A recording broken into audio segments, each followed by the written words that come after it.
Sorry, I'm knocking the camera around. Hello.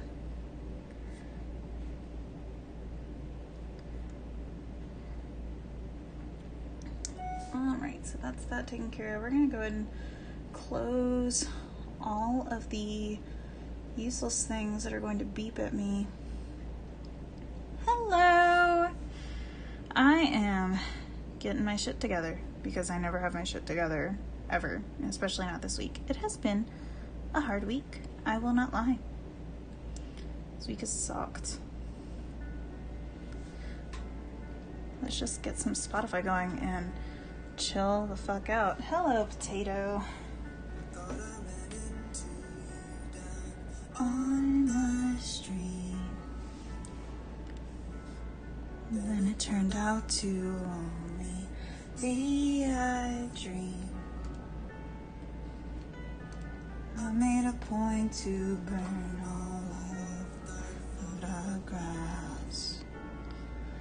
Alright. Let's see. What do I have that I can work on today? Not a whole lot. I can, we only have 3 mermaid prompts for me to do because I missed day 27 and haven't made it up yet. And today and tomorrow. Let's go.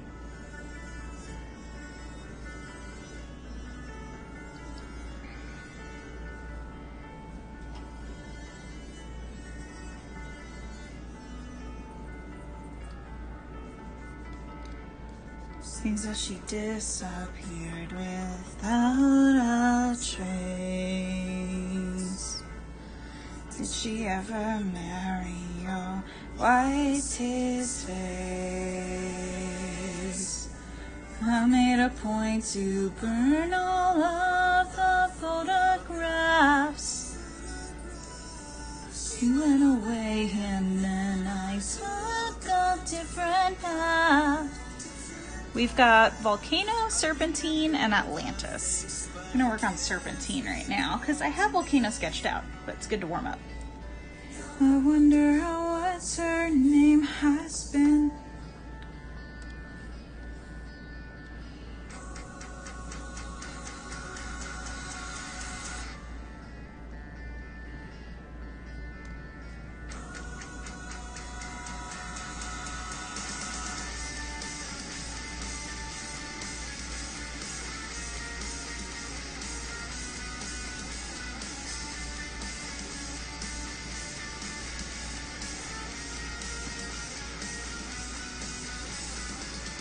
Remember, whatever, it seems like forever ago. Remember, whatever, it seems like forever ago. No regrets are useless in my mind. She's in my head, I must confess. No regrets are useless in my mind. Long ago.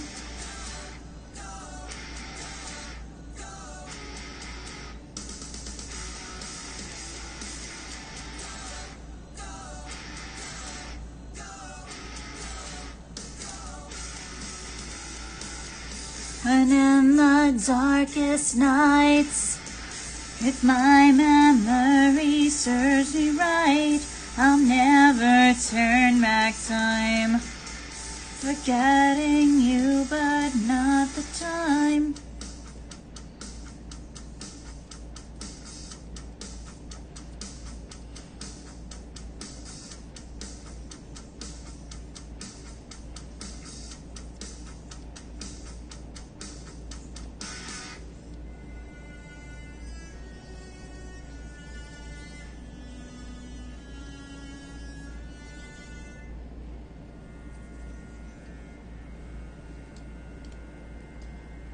So yeah, once I get this sketched out and I'm ready to start inking things, I'll go and ink Volcano and you guys can see how that's going.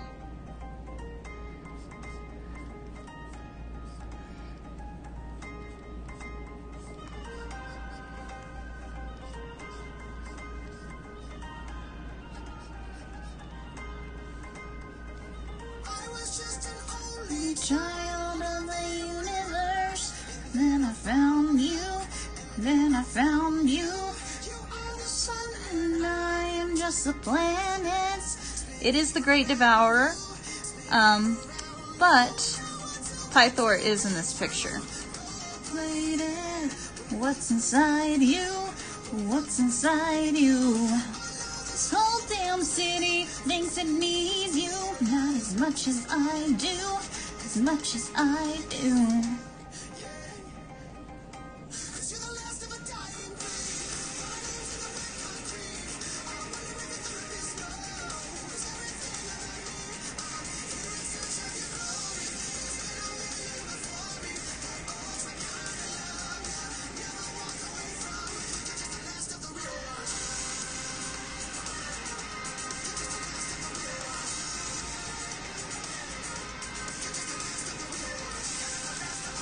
Oh, see, there were only two ways that we were going to be able to do Volcano, and one of them was lava, and the other option was what we went with.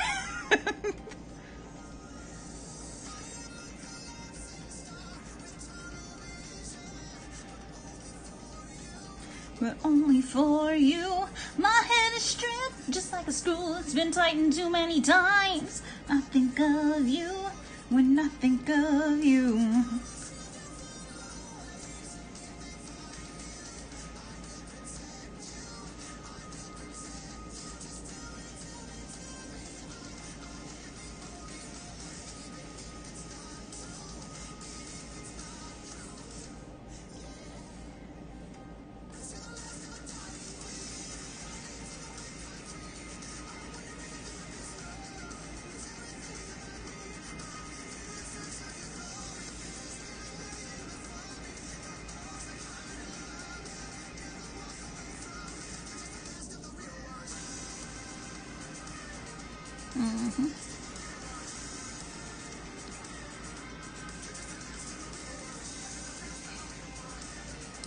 That arm is too long.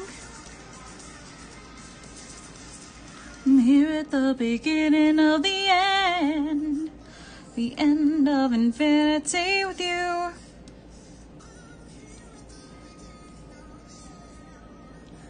The end of infinity with you. I'm tired of having dreams. It is going to be something with Garmadon and the Green Bean, actually. The both of them will make an appearance.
I do make the Garma fam suffer a lot. I'm mean to them, and I feel no remorse.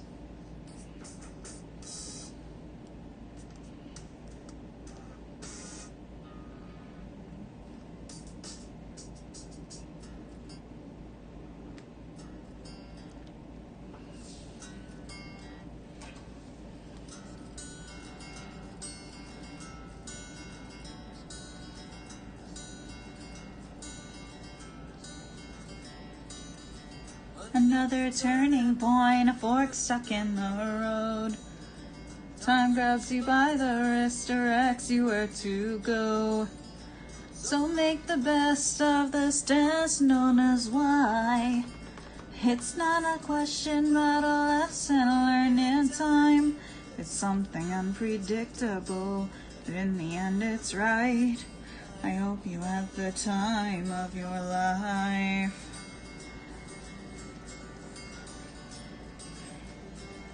Alright, are y'all ready to see an angry Garmadad?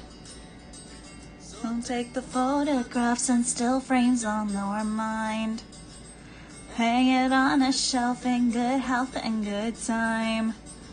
Tattoos and memories and dead skin on trial. What it's worth, it was worth all the while. It's something unpredictable, but in the end it's right. I hope you had the time of your life.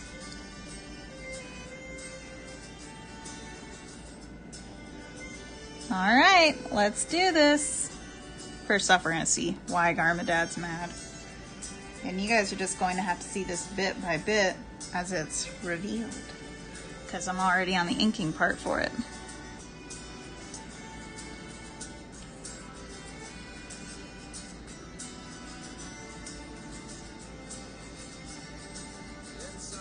Unpredictable, in the end it's right. I hope you have the time of your life. Green Bean is not having a good day. I don't know how many of you guys are on Tumblr or not, but this is actually a little bit after the comic that I put out with Harumi.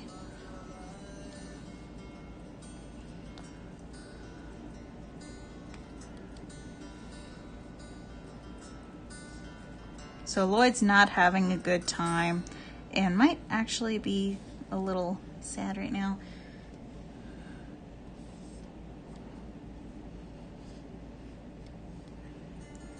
That's a good point. When does he ever have a good time? Definitely not whenever I have him.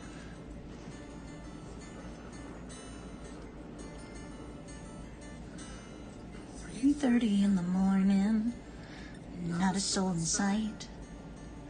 City's looking like a ghost town on a moonless summer night. Raindrops on the windshield, there's a storm rolling in. He's heading back from somewhere that he never should have been. And the thunder rolls, and the thunder rolls.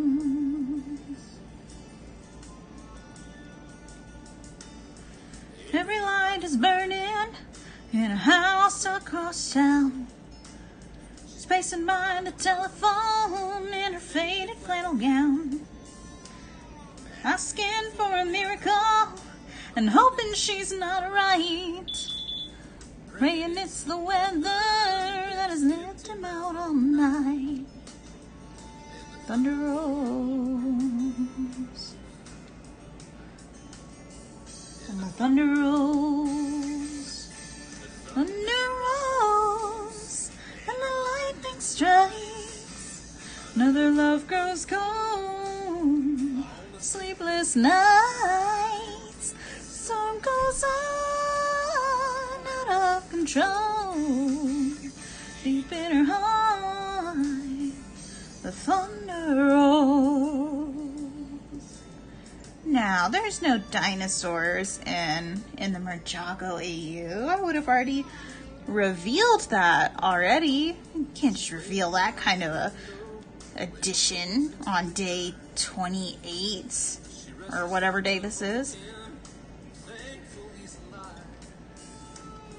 The wind and the rain, the strange new perfume blows. And the lightning flashes in her eyes, and he knows that she knows. And thunder rolls,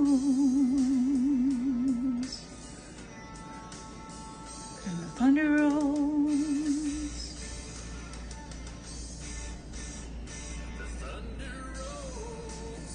and the lightning strikes. The love grows cold, Sleepless nights, the storm goes on, out of control. Deep in her heart, thunder rolls. There's not a dino in this AU, but we have seen me draw these kinds of feet before for specific characters.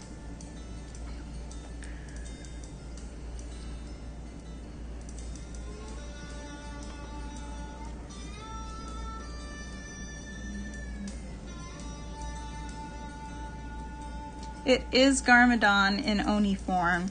He is not happy that his green bean is having a bad day. Someone's going to be in very, very deep trouble.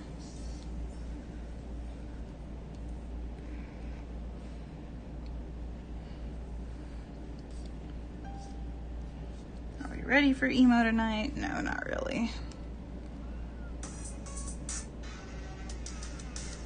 Oh my god.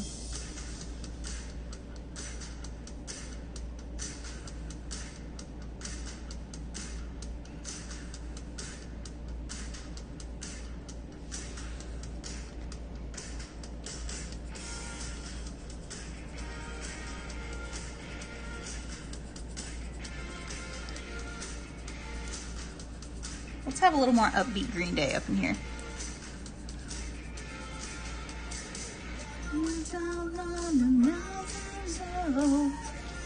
This is one of the songs that is high-key inspiring a band AU right now.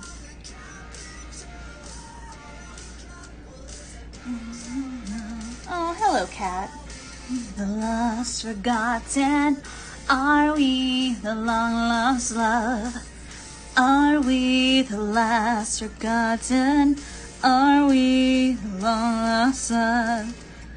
The city isn't big enough for dreamers. We were all believers. It's a perfect sign.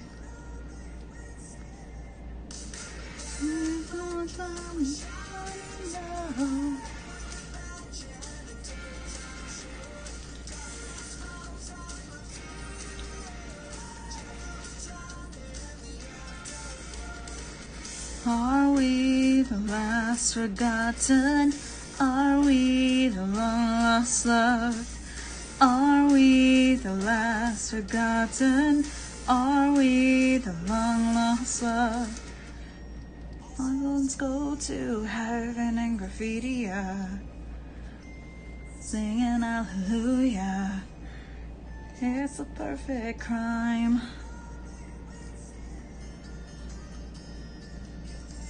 No, as far as the Merjago thing goes, this is something specific to the Garma fam. Wu is not part of that. As for Ninjago though, I mean, headcanon away. Are we the last forgotten? Are we the lost love? We the last forgotten? Are we the long lost love? Are we last forgotten? Are we the long lost love?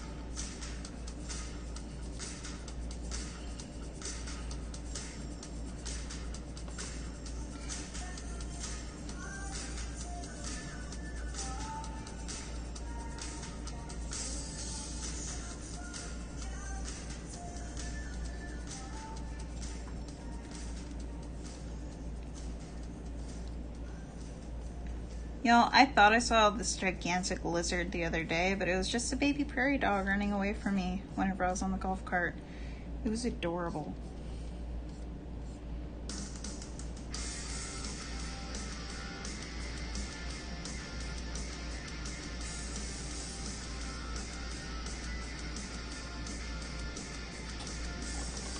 She's always living like she's running out of time.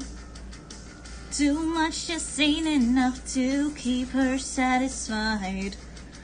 And I'm lost to counting when nothing comes to mind. It's now her occupation that she's overqualified. The looks are always so deceiving. The truth is always misconstrued. To you, too much too soon. Too little and now you're coming unglued. Too much too soon. Too late and now it sucks to be you too.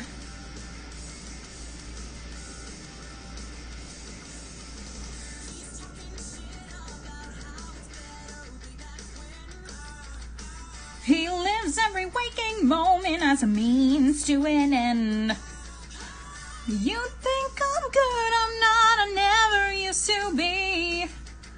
So God bless your fucking past and to hell with your glory. The looks are always so deceiving. Someone is a very upset dad. Too little and now you're coming unglued.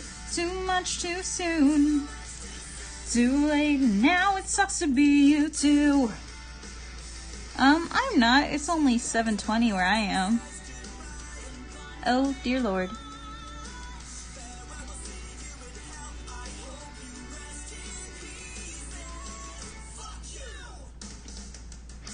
Too much too soon.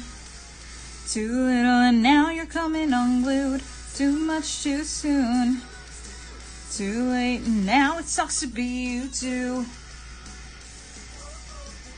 Whoa. Whoa.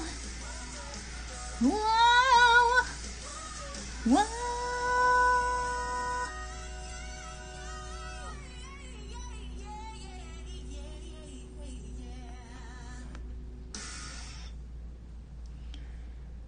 Not quite. That song is basically this guy's girlfriend saying, "Screw you and your weird early life crisis. I'm gonna take our baby and go be an adult by myself." Me buzzing in my head like a market of feel, snow like summer. True, all the good girls act so good till one of them doesn't wait their turn. Foaming on your shoulder, hey, hold your hurt.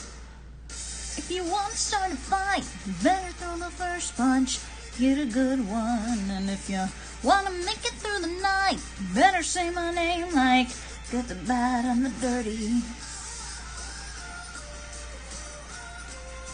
The good, the bad, and the dirty. The good, the bad, and the dirty. It's like snow clouds and pain. Ones that you love for the ones you hate. Never use a day of my education. There's only two ways that these things can go, good or bad, and how was I to know that all your friends don't hold any grudges? I got the final judgment.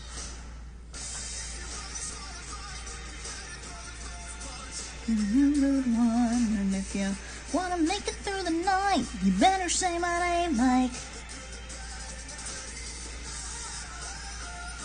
whoa, the good, the bad, and the dirty. The good, the bad, and the dirty. You've been gone so long, I forgot what you feel like. Not gonna think about that right now.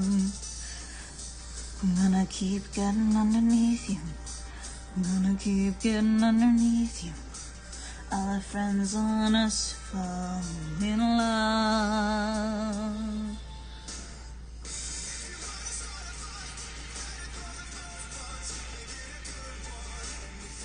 Wanna make it through the night, better say my name like good, the bad, and the dirty. I mean, the list is pretty extensive.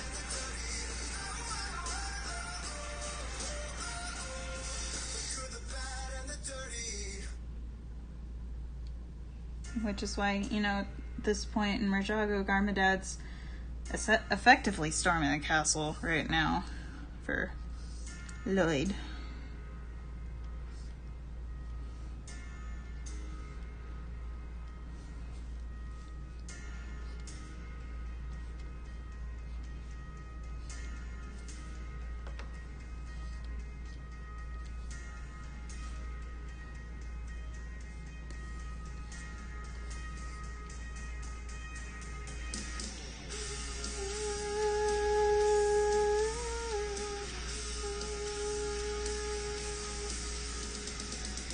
Born to Nixon, I was raised in hell. Hope it's all that he needs to sell.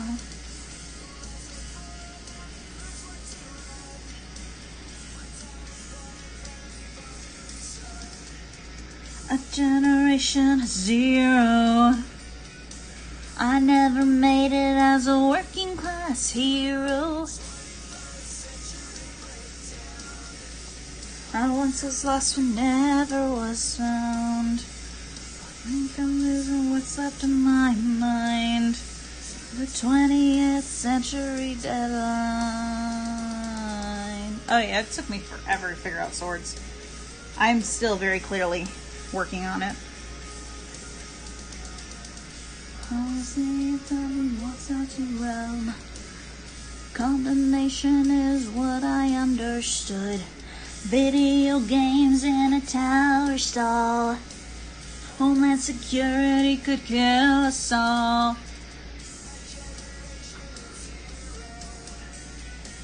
I never made it as a working class hero.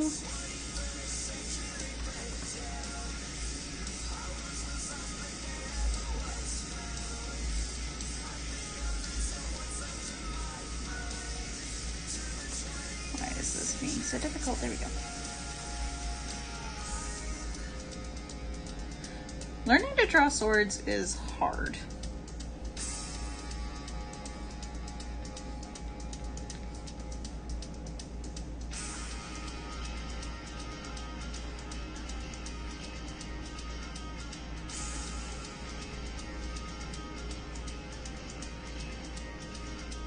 We are the class of the teen, born in the era of humility.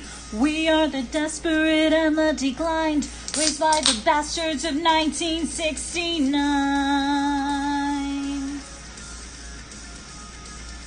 Remember guys, when you're drawing, it's always important to have a drink, and to actually drink it and not leave it sitting on your desk to be forgotten.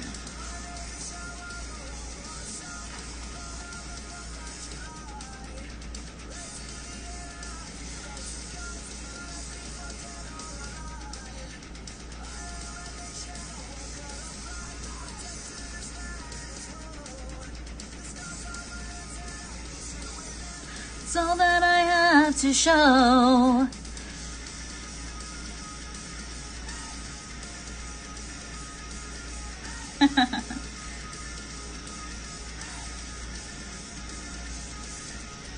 Oh, my pride and I choked on my faith. I've given my heart and my soul. Been through the fingers and not to my teeth.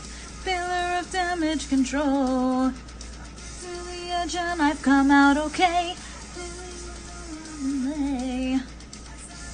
Waiting room, wasting my time, waiting for to say, imitate, freedom to obey. It's a song that strangles me. Oh, don't cross the line.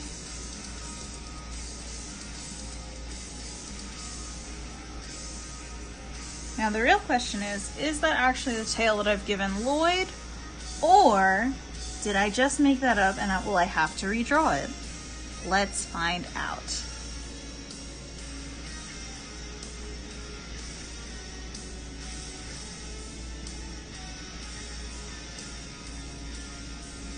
Oh, dream, America dream. Oh, no, that's pretty on track. Sweet. Never isolate down. Oh, dream, America scream.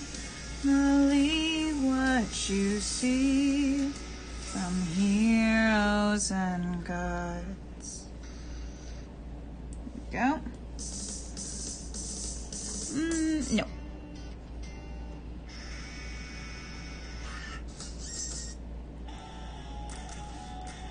Oh.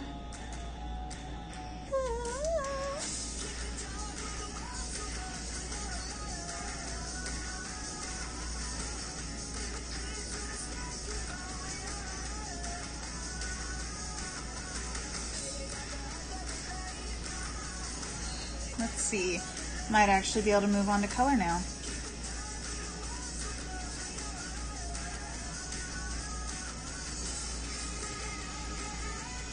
Rest in pieces, Lloyd. Looks like you're having a bad day.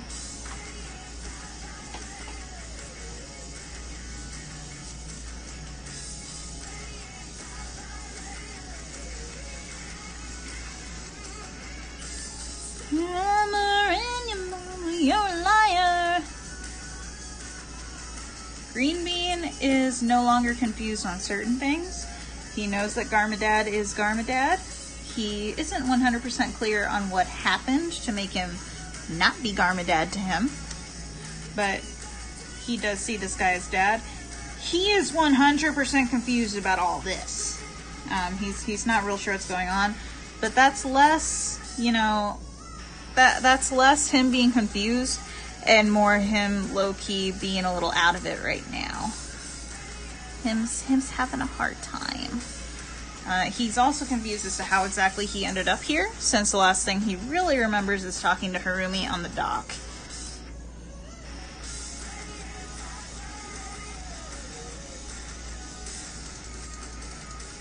Ready, aim, fire, fire, ready, aim. Go.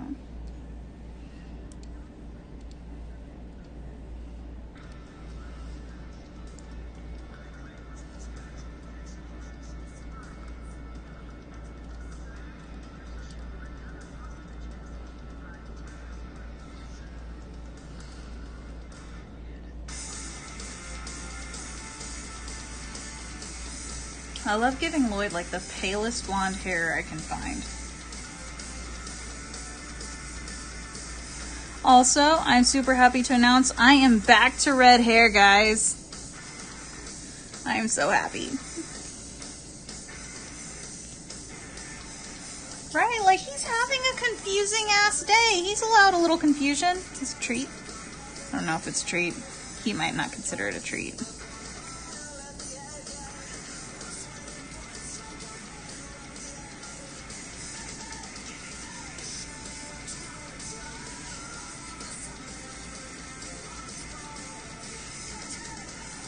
Give me death, don't give me a little psycho and mommy's little soldier.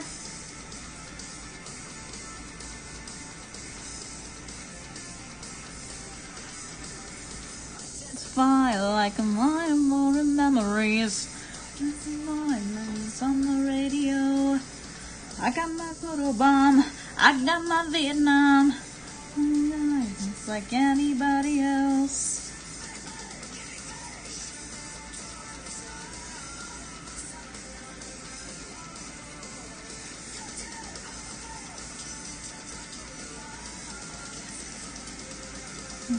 Boys wanna be a celebrity martyr, a leading man in my own private drama, the hero of the hour, mommy's little soldier. Oh, fuck.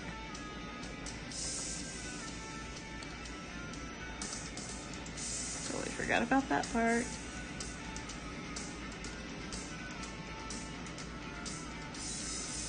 I wanna be like the soldiers on the street. It's my private holy. Oh baby, baby, this is Viva Vendetta. Oh, this is World War Z. Oh.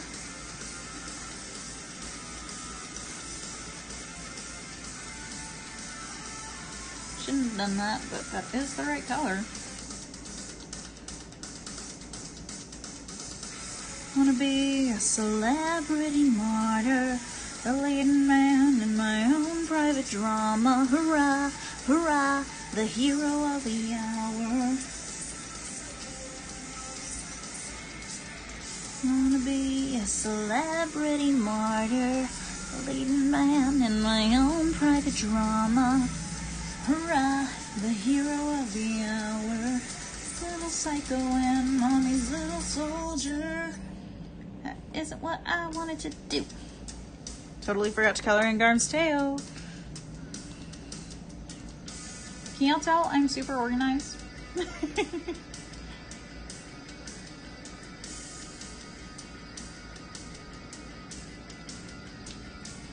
Garma Dad is Garma Mad, which is a step up from how Garma Sad he was at the beginning of the month.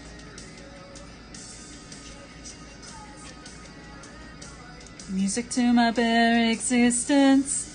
This is more Russian. Oh yeah. It is not general knowledge. No. This is this is a surprise to many people. Chen was aware that Garmadon had done something to allow him to walk on land. He did not know what it was. But now we know.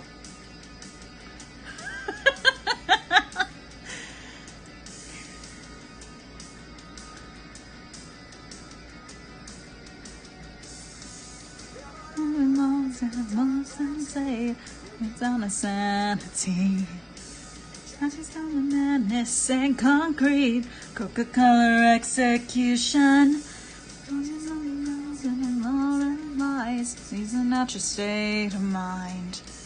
All that you own that you cannot hide. What a fucking tragedy.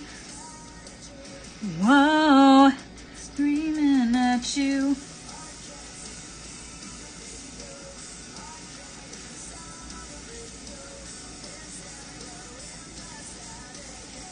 That's certainly not the color that I want. And I know this is high contrasting or whatever, but come on.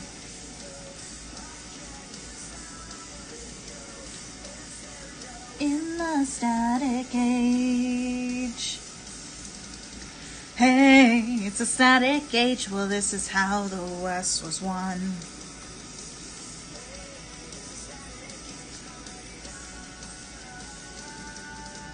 Mistake was involved.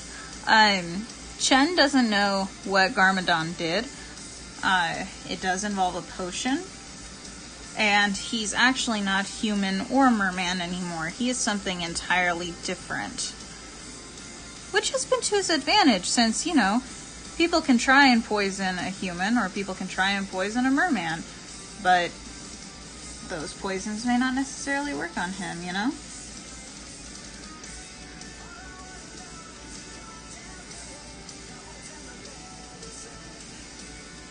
We're gonna have a little fun, actually. What's the latest way that a man can die? Screaming hallelujah.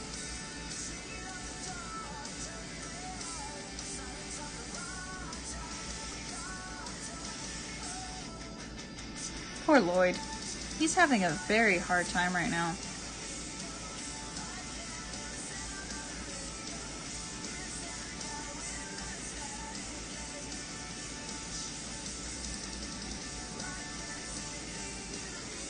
Well, I can hear a sound on the radio.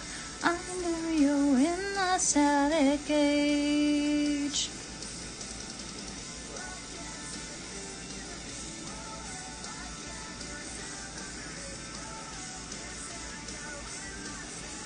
Please use your best judgment, guys, but I do want to keep chats PG.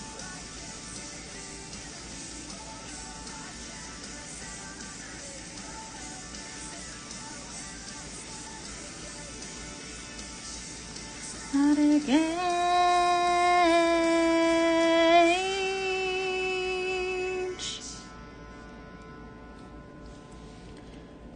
Here we go.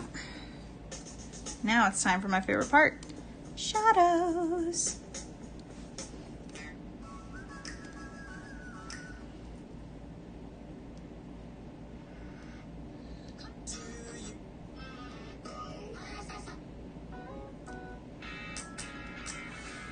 More Band AU fodder. Hell yeah, let's go.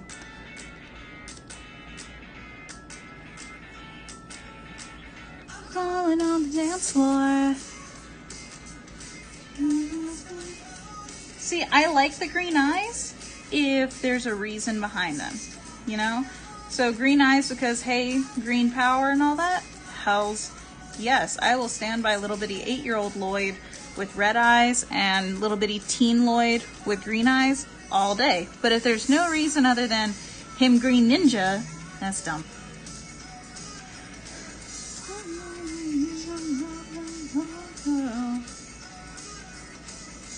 Meet me on the roof tonight.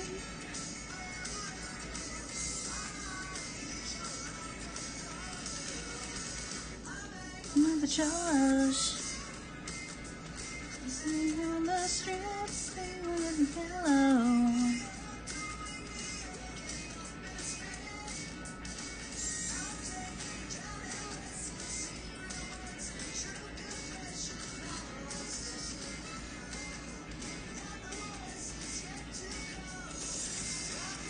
You're on the roof tonight, girl. Whoa.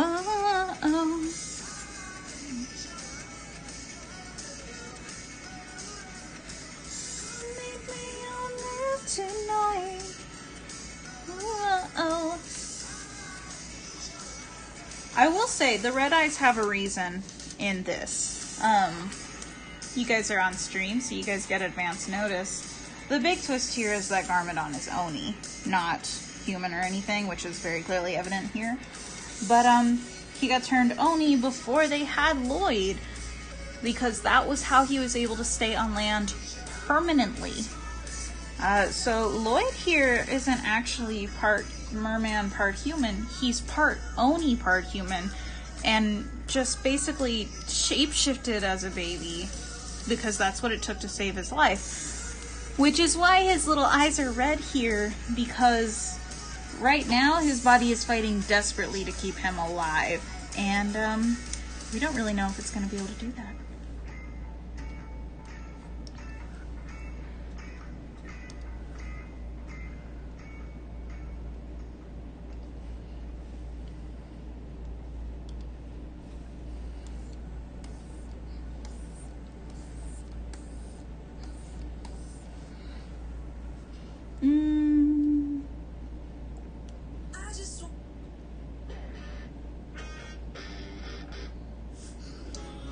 Let's do it.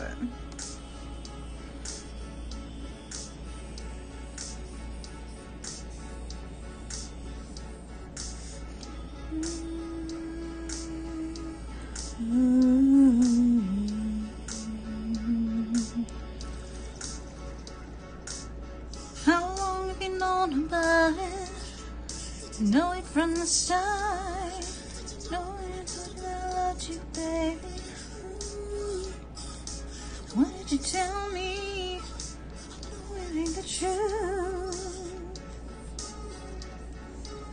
Said every note, every chord.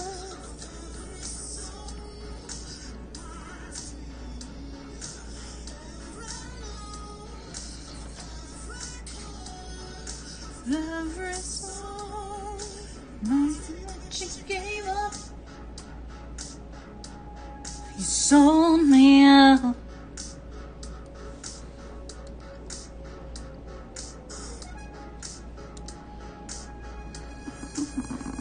Particle size, I want them real small.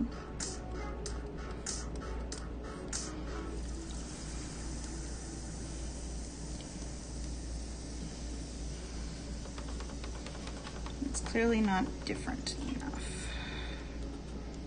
Here we go.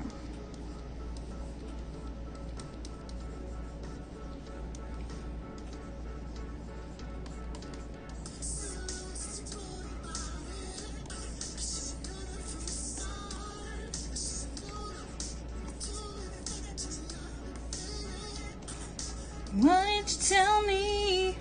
I'm hoping it's the truth. I said every note, every chord.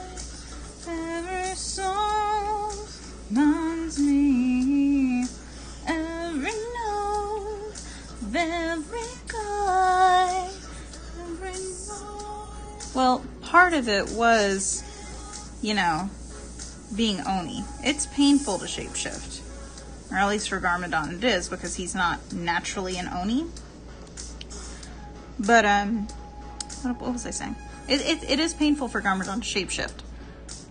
But he also pretty much lost everything by coming on land. Whenever Chen found out that he had done something to stay on land and not be, you know, held to him anymore, he made a deal and tried to kill Garm's family.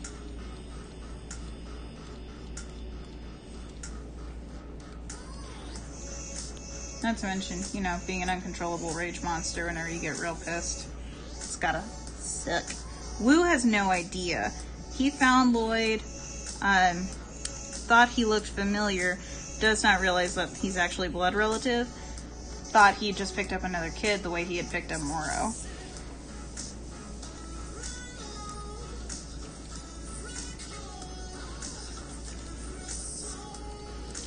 Reminds me every note, every chord, every song.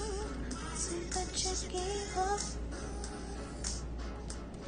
You sold me out.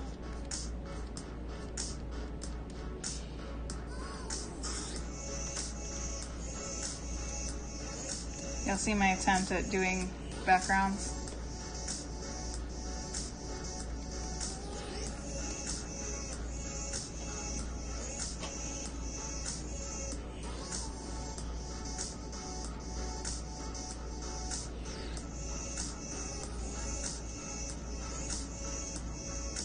He has no clue that Lloyd is his nephew, or even what his brother did. As far as Wu knows, his brother just kind of disappeared one day.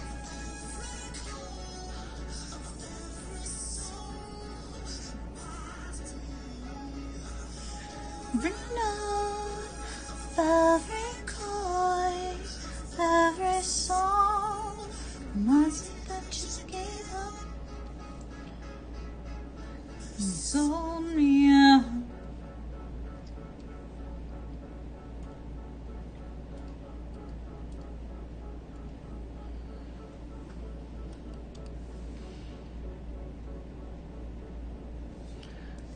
I have not killed anyone in this AU yet. Just kidding, just kidding. This is gonna be a happy ending AU. I'm not gonna kill anybody. Not anybody important anyway. I don't know what you're talking about. I have not killed Zane at all today. Maybe I lost weight. I'm playing hooky. The best of the best, with my heart on my chest, so that you can see it too. Walking the long road, watching the sky fall. It's in your dress, tangles my neck. How do I live? The dance of a bachelor. Whoa, letting the water fall. Death of a bachelor. Whoa, seems a fitting fall. Happy ever after. Woo, who could ask for more? Lifetime of laughter at the expense of the death of a bachelor. Okay, so I killed Misako. Haven't we all killed off a parental character in our lives? Think of me. Am I the best you'll ever have? Is there one more drink with me? Smile even though you're sad. I'm walking the long road, watching the sky fall. Lace in your dress tangles my neck. How do I live? Whoa, letting the waterfall. Seems a fitting fall. We're gonna kind of hide those red eyes because, you know, the people not on the stream right now don't know that. Make sense of the death of a bachelor. Hey Mo. Oh, sorry. I'm not paying attention to Discord. Let's do this.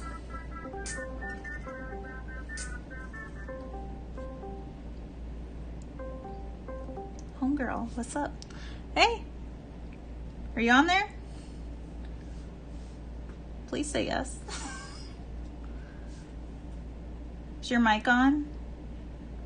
Hello, can you hear me? There you are. Sweet baby Jesus. It's my fault. I have my,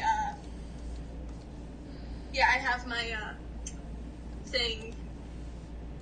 Wait, can you hear me? Yes, yes. Oh, shoot, I gotta stop.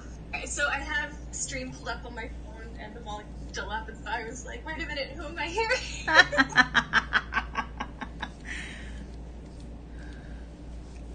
I was in a bit of a feedback loop. That sounds absolutely horrible. I'm so sorry. No, you're fine. You're fine. I just, because YouTube wasn't opening up on my laptop because it was being slow, because I didn't use it in a couple days. I haven't used it in a couple days, so you know. What kind of laptop is it? It's a PC or Mac? It's PC. It's PC. Okay, just double checking because there was a big Catalina update for Macs like 3 days ago. Oh. If your laptop's running slow, first thing to do is check for updates. Second thing is to get free malware bytes and run a scan and make sure there's nothing fishy on your computer. Get free malware bytes? Yeah, Malware Bytes has a free version that you can just download and run a scan, and then you can uninstall it off your computer. It's what we do at work. Is malware bad? Huh? Is malware bad? I thought malware was bad. Malware is bad. They do a scan for it. That's why they're called Malware Bytes. Okay, so I'm not a complete idiot. No. You're totally cool, and I admit it sounds suspicious as hell for your friend to be like, yeah, get this thing that literally has malware written all over it. Full of malware. Get some free malware. And I was like, why would I want free? You can screw up your computer for free. I can do that anytime I want. Just by pirating. Right now, I am scaring all of the YouTube people with Onigarm and doing some storytelling. Ooh, do tell more. Uh-oh. The whole Well, point... so What? You can still hear me, right? Yes. Okay, because the Discord app is being funky on my laptop right now, and it's just a black screen. Oh, that's lovely. I know, right? This is what happens when I don't turn on my laptop for a couple days. You should... Like super slow. You should really not do that. Oh, now everything's back to normal. Oh, thank God. I just have too many tabs open on Google. Homegirl, you cannot have why do you have that many tabs? I decide not to close them. Why? I don't know, because I feel like I need to have everything open, and then it gets to too much, and then I'm like, well, if I just like do a new window, then it should be fine, right? But all those tabs are still just No, that is not how this works. Oh my God. Never tell your IT friend how you do your... No, you really shouldn't. Oh my God. I am so concerned.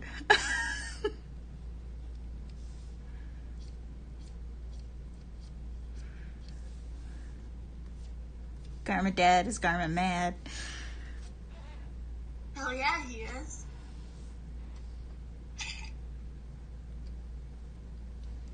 And I'm covering Lloyd up because he's not the focus of the scene. Garma dad is. if he's the one radiating lava. Pretty much. You still need Lloyd there, though. Right, like we need a part of that. Let's do foreground of transparent. Let's make it that pretty purpley shadow I like to use. And then...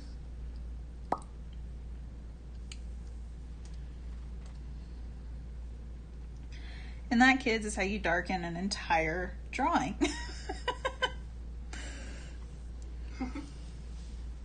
So how's life treating you? Good. Had some sushi. Oh, that sounds delightful. It was amazing. My dad owed me because 2 days ago, what happened is I had bought myself a couple of sushi rolls because I didn't want to eat what my mom was making for lunch. And I know it's like, oh, you gotta take the food when you can, but I was just not having it. No, I feel you. Sometimes you just ain't feeling it. So I get this awesome meal for under $15. So, you know, sweetness, because sushi is expensive. Right. And I had some leftovers after it was done. So I stick those leftovers in the fridge, blissfully, and thinking, oh, no one's gonna touch those. I can eat those for dinner. Oh, no. Come back upstairs later on, and I'm searching, and I'm like, no. And I realize my dad's home. No! And I'm like, where's the sushi? And he's like, well, it was your guys' leftovers. And I was like, nuh-uh, they were mine. He's like, what? It's like, I bought that. Oh, man. 5 pieces left, Arena. No! I need to see if this Korean place is doing, like, takeout or anything like that, because I would kill for some gimbap right now. It's so good. What? Gimbap. It's so good, Mel. What is It physically looks like sushi, but it's very much not sushi. And it's got like veggies and meat all in a nice little roll, and it's so delicious and like savory sweet. Nice. It's so good. Wait, so Garm's got... Oh, no, there's so... Sorry, but I was looking at the photo and I realized, like, his bottom two hands look like they're hooks. Have you got that? They're all swords, Mel. Yeah, no, I see it now. But can you at least see why I, like, mistook it for a hook for a second? Yes, I can, and that's hilarious. And I'm sorry, Potato, but I have to be mean to the ninjas. It's like half of my personality. Just being mean to ninjas. You're talking to the angst queen. Like, come on. Like really, my whole shtick is what would screw with these guys' lives today? What's this? What would hurt them the most today? Is this day 28 or day 27? I don't even know. Oh, it's day 27. God, this week is so bad. I just didn't even have a day to catch my breath to try and do this on time.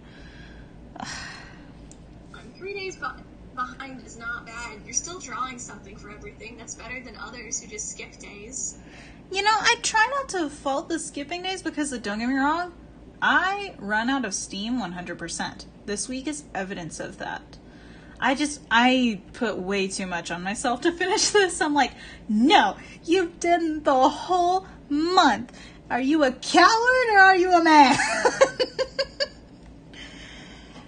But, Rena. Yeah? You are no man. I am no man, which means I sure as fuck ain't a coward.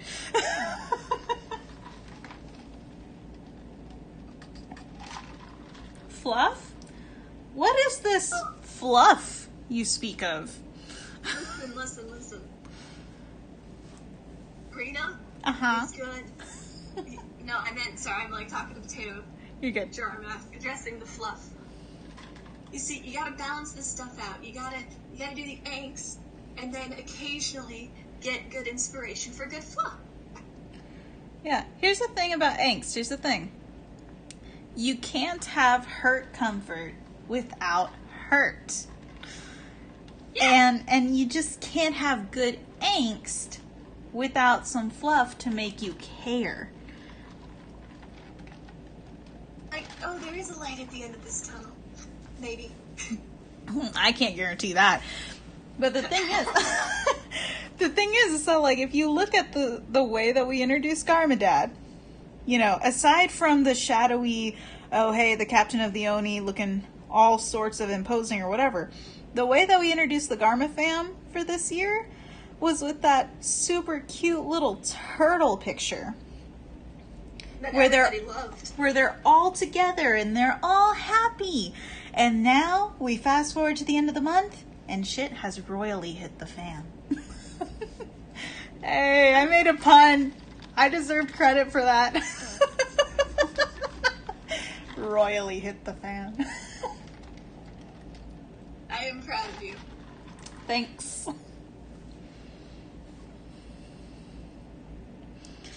Let's see. What else do we have? We have Serpentine, which I'm working on right now. Which I've got the basic sketch down. And then... That's why I haven't seen anything else yet. And then, after Serpentine is done, it'll be Draw Atlantis for tomorrow. Because tomorrow I clean up my apartment. Because I unloaded all my stuff because my car died. Wait, you clean out your... I thought you already cleaned out your apartment. I keep telling myself I'm going to clean out my apartment, and then it doesn't happen.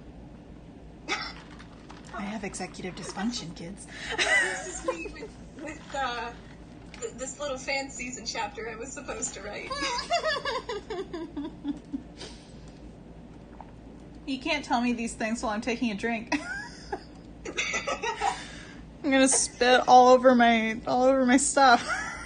That would be so bad. That would be so bad. I didn't know you were taking a drink. The one good thing is that, like, I'm coming to terms with the fact that I'm going to be staying in this apartment for the foreseeable future while I pay for this new car and pay off my summer courses. By the way, kids, especially with how many universities are staying online only for the fall, do local community colleges for your basics, especially if you have no idea what you're doing. Because they will not charge you over $3,000 for taking 2 summer courses online during a pandemic. I'm going to a private university. Don't be like me. Think about your options. My one course that starts, oh my gosh, Monday. Why is it that we can't do our classes at the same time? This is the funniest part. It's because, like, yours ends right when mine starts. And whenever yours ends at the end of the month, I'm going to start my second one. It's a wonderful Rena sandwich. Yay! I'm going to be so effing stressed in July. Because, like, for 3 weeks, I was constantly being like, come on, girl, you can live it. You can power through it. And now you have to do it for me. And then I get to do it for you. I'm going to be the most supportive bastard ever. You're going to get sick of me. Wait a minute. I know the obsession. Aren't you from London? It's like 1 a.m. for you.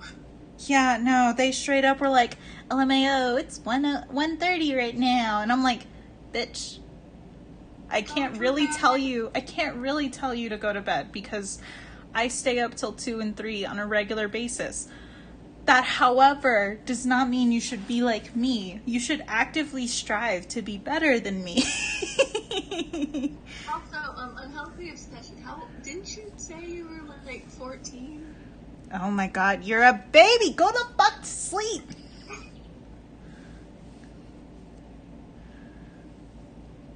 I'm really not trying to be mean or kick you off or anything. By all means, stay on here if you're having a good time. I want y'all to have a good time. But, like, sleep is so important, and I was so sad that I couldn't get some this week. I missed sleep so much this week, and I have no doubt that it contributed to everything, up to and including me impulse dyeing my hair today. Listen, that's perfect. gonna dye it anyway, weren't you? Yes, eventually. However, I usually dye it with the supervision of somebody who has a cosmetologist license. And I did not do that this time. I got the dye, I got the developer, said, screw it, I'm doing this in my shower. And now my shower kind of looks like somebody got murdered. Reminding me of, did you ever watch the movie Scott Pilgrim? No, what happened? Okay, so Scott Pilgrim is dating this 17-year-old, even though he's like 19 or 20, which like ignore that bit for a bit. But right. so like they're dating and it's like, oh, whatever. And then he meets this chick named Ramona and he starts dating her. And then that's where the whole, he has to fight her 7 evil exes in order to keep dating her. All right. But anyway, that's the premise of the movie, essentially. But so Knives finds out that he was dating Ramona after he breaks up with her. And gets pissed. And Ramona's whole shtick is that she constantly dyes her hair a new color, like every 2 weeks. And so Knives like hastily dyes like this stupid blue highlight in her hair. Okay, did anyone who had ever touched their hair ever consult on this movie? Do you know how bad it is to dye your hair every 2 weeks? Do you know how horrible that is for your hair? I dye mine like every 3 months at the most. Oh my god. You mean at the earliest? What? You mean at the earliest? Yeah, like the most frequently I dye my hair is every 3 months, and that's whenever I have a steady job that's like, yeah, we don't care if you're, coming in looking scarlet. Like, do you know how bad it is to just dye your hair in general? I am awful to my hair. Why would you dye your hair every 2 weeks? That is asking for it to break and die. See, that was actually the bit of the movie that got cut, unfortunately, with a redone ending where it was supposed to be that like Scott needs to be a responsible person and go chill with Knives over Ramona because Ramona's not good. Evidently, homegirl don't even know how to take care of her hair. Oh, Captain America is one of her evil exes. Oh, is this the movie where, like, he's got the mohawk and, like, total punk look? I can't remember if he had a mohawk, but he did have the total punk look. And, Scott's roommate totally had a crush on him. I've seen those clips. I don't blame him. Right up the skateboard. Oh my god, that was the other funny thing, is that whenever he essentially killed one of the 7 evil exes, they burst into coins. This is a video game. It's an American comic. Gotcha. That explains so much. But yeah, no, it was so cool. Oh, and the Knives, when she had the highlights, they didn't last long because one of the evil exes literally punches the highlights out of her hair. Punches the highlights out of her hair. Who is this guy and how does he have this kind of power? Because if I ever want to go another color but red, it's probably going to be like right after I dyed it red. You want to know how he has the power to do that? How? It's because he was vegan. Oh my god. Oh my god. He has special superpowers, and the only reason Scott beats him is because he tricks him into drinking half and half. Oh. And so the literal vegan police show up and take away his power. Oh my god. It is such a crazy movie. Evidently. To answer your question, Unhealthy Obsession, the turtle in the picture that Garmadon's playing with, this one, this is Lloyd's turtle. That's his little stuffed animal. And just, god dang, aren't they cute? I'd hate if something were to happen in the next 24 hours.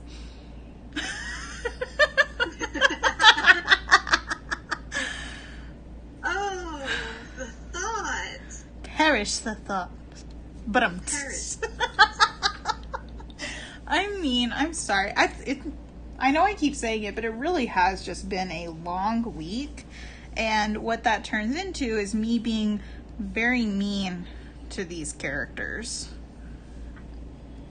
Take it out on fictional characters that don't feel anything. It's normal. Exactly. If this is how I vent my feelings, it's a healthy copinism. Healthy copinism. Healthy coping mechanism. I asked my therapist. She said it was okay.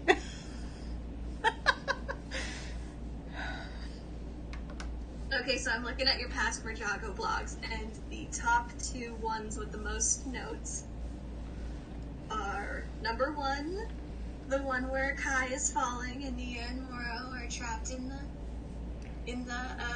net. I think that's partially due to Chio's addition. Chio wrote a whole thing with that. Mm-hmm. Oh, right. Yeah, no, I bet that contributed to it. And then, no, the second one with the most notes is just your cute little turtle one for Lloyd, Garmadon, and Misako. Oh, yes, right before shit began to hit the fan. It really is adorable. Like, I love me asking you to give Misako Milo Thatch glasses was the best idea ever. It really was. Like, it really just kind of completed it. Like, God bless. God bless. Of course, this is the AU where Mermaid Garm was like, that's cute. I'm gonna give up being a merman for that. Like, emphasizes how, I think, or at least, I don't know, she looks more put together, and Garm looks young and naive. He won't be for long.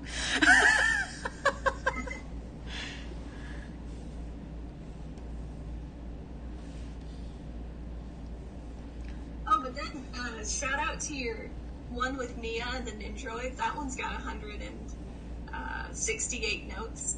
Probably because it's got like everybody in that picture, and so everybody got tagged. I think the only ones who aren't technically in that picture but are part of the main crew is Jay and Cole. No. This is the one where Pixel and Zane are just chatting with Mia. Oh, then I think that might just be for exposition. Plus, you're cutting out, hon. I was saying I thought that it was because it made Mia look adorable. 1 second, guys. Hello? One second, y'all. Did you do your hair? Yes, and I'm streaming right now. I'm streaming. It means that I am live on the internet.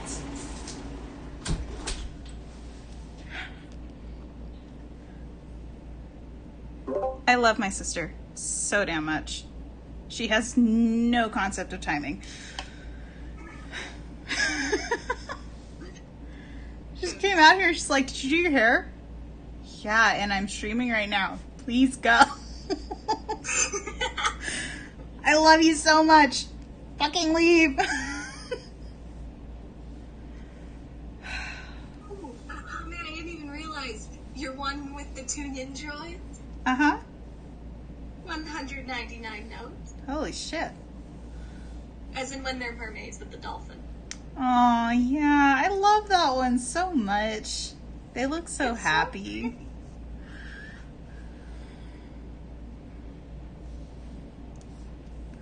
Oh, and then the other fluffy one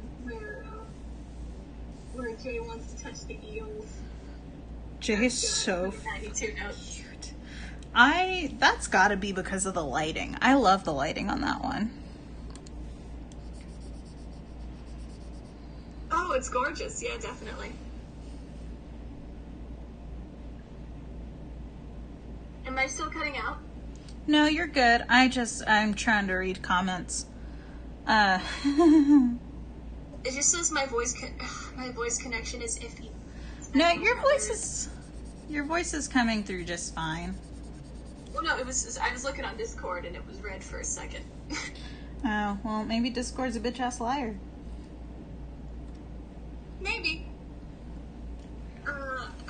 Maybe it's just because my brother is also, he's not on Discord, but he is talking to people online, and then my dad is streaming stuff upstairs. That's dumb. You need to tell them to stop that shit. Well, we don't have satellite TV anymore. Well, that's dumb. My parents said, fuck it, we're just gonna do Hulu live TV. Oh no, that's what my parents have been doing for like the past 5 years. My parents were like, let's take it easy. Because unfortunately TV companies do the thing where once you're a member for like X amount of years, they don't offer you any perks. Yeah. I had DirecTV for my entire life. We had DirecTV on and off whenever I was a kid, but Dad got pretty fed up with it. And like Netflix was so new, we were getting DVDs on the regular from Netflix whenever we first started. Oh, you were around for Netflix's DVD phase. Yeah, we did Netflix very, very early. Nice. We jumped on when it was the streaming service just getting going, and it was $8 a month. For the streaming service, I don't know how much the DVD service was. I want to say that if you had both, it didn't add very much to it. But, you know, I don't pay the bills. Well, the only reason I know it was back when it was the $8 a month is because I remember the commercials. Mm-hmm. It was like long enough ago that that's 14 seasons of South Park were on Netflix. Dear Lord. No, it was 15. Bye, Potato. Bye, Unhealthy Obsession. Bye, God. Sleep well. Please get real sleep. Real sleep is good. And like, part of me wonders if part of the reason why my parents might not have canceled Netflix yet, aside from them, you know, right when I feel like they're about to quit on it, they find a new show to watch. But also, it's the fact that if we quit it and then we ever got it back again, we wouldn't be able to pay we've been members for this amount of time. There's like separate fees. Yeah. I'm sure if we're... you just now jump on, it's so expensive. Yeah, I'm sure we've got all sorts of stuff on ours, but we basically built our cable out of subscriptions. Yeah. That's basically what's going on. Do you think that HBO Max is going to take off? Honestly, it depends. Right now, they've got some cool stuff that's going to get people in seats with the DC stuff and the Snyder Cut and all that mess. But what's going to do with them? Because that's not coming out until next year. Damn, then they might not get anything till next year. I don't know what all's going to be on HBO Max. It'll just depend on what people are actually willing to watch. Like, I know for me, I only have, like, I'm very on and off with my DC subscription. If it doesn't have anything on there that I actually want to watch, I cancel it. So that it'll depend on if they have enough stuff on there on and off to warrant keeping it, you know, all the time, because hey, HBO Max comes out with entertaining stuff. Or if it'll be, meh, well, I heard that this new whatever the heck came out, so I went ahead and got the HBO subscription back. I'll cancel it after I finish watching it. Like, that's the big struggle with all these companies, you know? Mm-hmm. I mean, that's why HBO lost, like, God knows how many people when Game of Thrones ended. It was like, well, Well, I have no reason to keep this. And then you add on to it how they ended it, and it's just not good. Oh man, the best analogy that someone made with with Game of Thrones' ending. It's like, when people look back on this, nobody will remember the marvel of architecture. They'll just remember the disaster, just like the Hindenburg. I mean, you're not wrong there at all. Like, whoosh, no one's talking about the show anymore. No, and that's the thing. Like, all sorts of things will have cultural impact long after they've ended. We're talking about Atla right now. That came back onto Netflix for the first time in years, and myself included in this, people all over the place were watching it. It's still in the Netflix top 10. Exactly, and it's been there for how long? Like at least a week.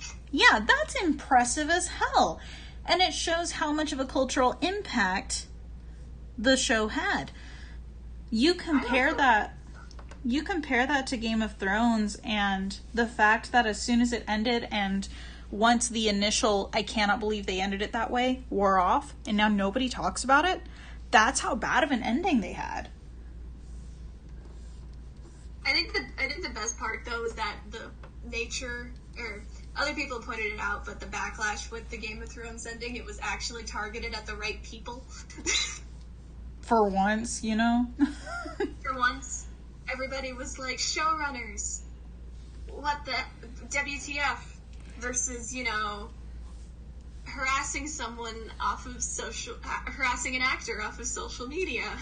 Well, and I think at this point in entertainment and the history of the world and all of that, we have figured out who actually makes these decisions 99% of the time, Yeah. No, I agree. It's just I was, thinking back to the last Jedi, not the Rise of Skywalker, but the Last Jedi reaction and how that didn't go well. Yeah, that was just sorry is what that was. But then you get to Game of Thrones, like, a year later, and everybody goes after the right people. Oh, hey! Starslinger, I did not even notice that you were on there. How long have you been on here? Sorry, Mel, I actually know that person, IRL. I did not notice they were on here. What the hell? Oh, Starslinger? Yes. Nice. Sorry, I didn't mean... That's more important than me going on a tangent. No, you're good. You're good. You know me. I squirrel out a lot. No, it's totally... Yeah. Oh. Okay, one last Game of Thrones note. My parents have been making their way through The Wire because they got HBO again for some reason. Right. And they're on like season 4, and there's this guy running for public office, and it was bothering me for like 3 days whenever I was catching them watching it. And so I just straight up asked them, I'm like, is that Littlefinger? And they're like, yeah. Oh my god. I'm like, oh man, they just recycle the same actors for all of their shows. I mean, they might. Funimation does it. Well, yeah, but like that's because voice acting is. Oh, you know what? Actually, it does make sense. It's like they spend so much money on the sets and the location that they gotta get actors that nobody's heard of. Exactly.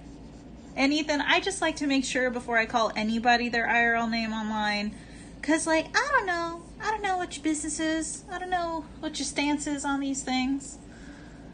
Everybody on here calls me Irina, and I like it that way. People call me Mel. I call you Mel.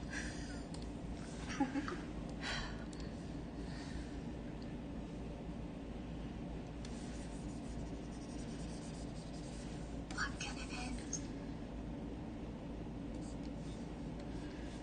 Y'all, today we helped a friend move into his apartment. Picture this, like 12-ish nerds with varying vehicles. I'm driving a fucking Prius. all getting this man, like, moved out and into a new place over the span of 2 hours. That's how efficient we were. Good job.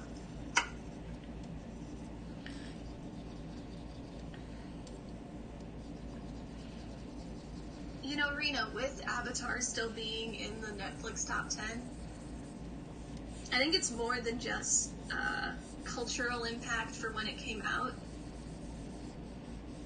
I think it's just that it's a well-paced action show for kids. I mean, that definitely is a big part of it, too. Because there's a story. Like, people are shut inside with their kids right now. You've got older siblings like me who watched it whenever it was on Nick, introducing it to younger siblings who might have been too young to really be interested. But, like, still, that's stuff that you show younger people in your family or younger people in the house. A lot of that does have to do with the impact something made on you, you know? 100%.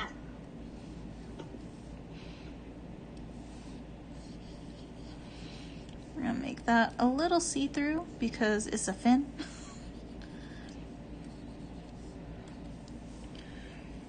There we go. And this is so basic, but I really don't ever like the serpentine prompt. Simply because of, like, I know everybody loves the serpentine. I'm not a big fan. I don't like drawing them. Oh, you're not a big fan of drawing them, or you're not a big fan of the serpentine in general? Yes. Honestly, Ethan, the reason I do it this way is because it's convenient. I didn't spend a whole lot of time researching how to do it, and I did not think of asking for any help to do it. I just found the quickest way to get started. But yeah, I'm not a big fan of drawing snake people. In all honesty, it's laziness. I don't like drawing snake people, period. I find the anatomy to be challenging. And plus, like, I feel like anytime something happens in Ninjago and it's morally questionable, it's chalked up to either Oni or the serpentine in some way, which is really an exaggeration. I know it's not like that. But, like, every time something pops up, it's the Serpentine Wars. How long did this go on? How long?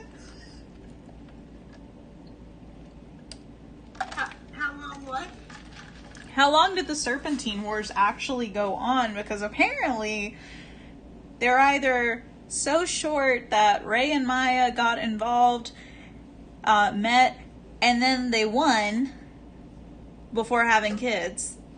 Or they're ancient as all fuck and nobody can find the tombs that were there like 40 years ago. The timeline makes no sense. Okay, I'm gonna actually defend this, and hilariously enough, I'm going to defend it using season 11. I know, insane. But so in season 11, during the flashback episode that explains why Asphira is mad, it's explained that, you know, the first Spinjitzu master was able to broker a peace with the humans and the Serpentine, which means that there were Serpentine wars before the one that all of everybody's parents got involved with. Okay, that actually makes me a lot happier to know that, like, this is just some historical bullshit. It's like, there's precedent for this, and this is why, and actually this adds to pre-established stuff, where, if you recall, Garmadon was talking with Chen, you know, before the Serpentine Wars happened. Right. And he was like, look, there could be peace, you know? It's like, they might actually pass something.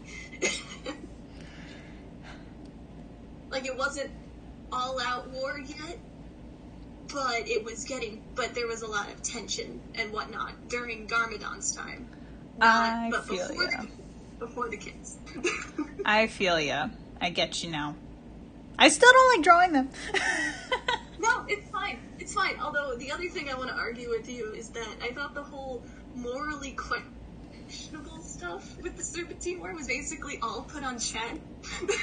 Oh, yeah, no. That's a load of bullshit, too. Humans are shit, Chen is shit, but I have no doubt that there were some shifty-ass snake people, too. Also, Ethan, my other challenge is that I'm on a Mac, and I'm a cheap bastard. So if you do know, like, some good stuff for Mac, I'd be down for it. But I'm a cheap bastard who has the Mac and the phone, and that's it. I don't actually have a mic or anything like that.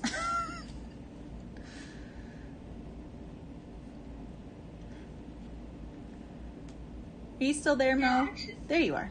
no, I'm still there. I was just thinking, you know, the two people that did like the worst shit in the Serpentine War were the Onis.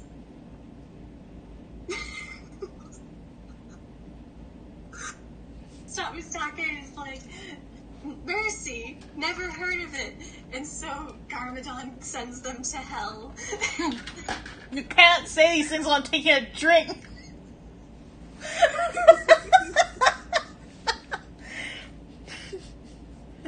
No mercy, send those bitches straight to Hades. Oh my god.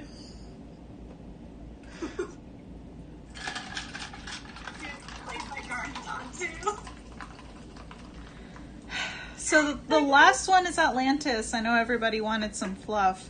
I don't even fucking know how to yeah, I don't know how to lay this out, honestly. No, this is why you pull up Disney Plus, girl. This is why you pull up Disney Plus for a reference. Are we aware of the shapes that the animators snuck into that bitch? No, I'm not talking about The Little Mermaid. Oh, what are we doing? I'm talking about the final shot of Splash. Oh my god. More of Tom Hanks than I ever wanted to see.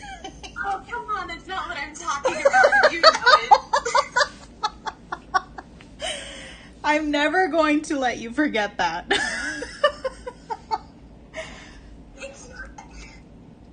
You didn't see it. It could be 10 years from now and someone will say, oh yeah, it was a real splash. And I will just yell from across the room. Tom Hanks! More of Tom Hanks than I ever wanted to see. PG movie, Rena. Come on. Oh, well, they got real close to getting rid of that. They for real just had this man's in a tank, hoping to God that his hands were big enough to cover everything.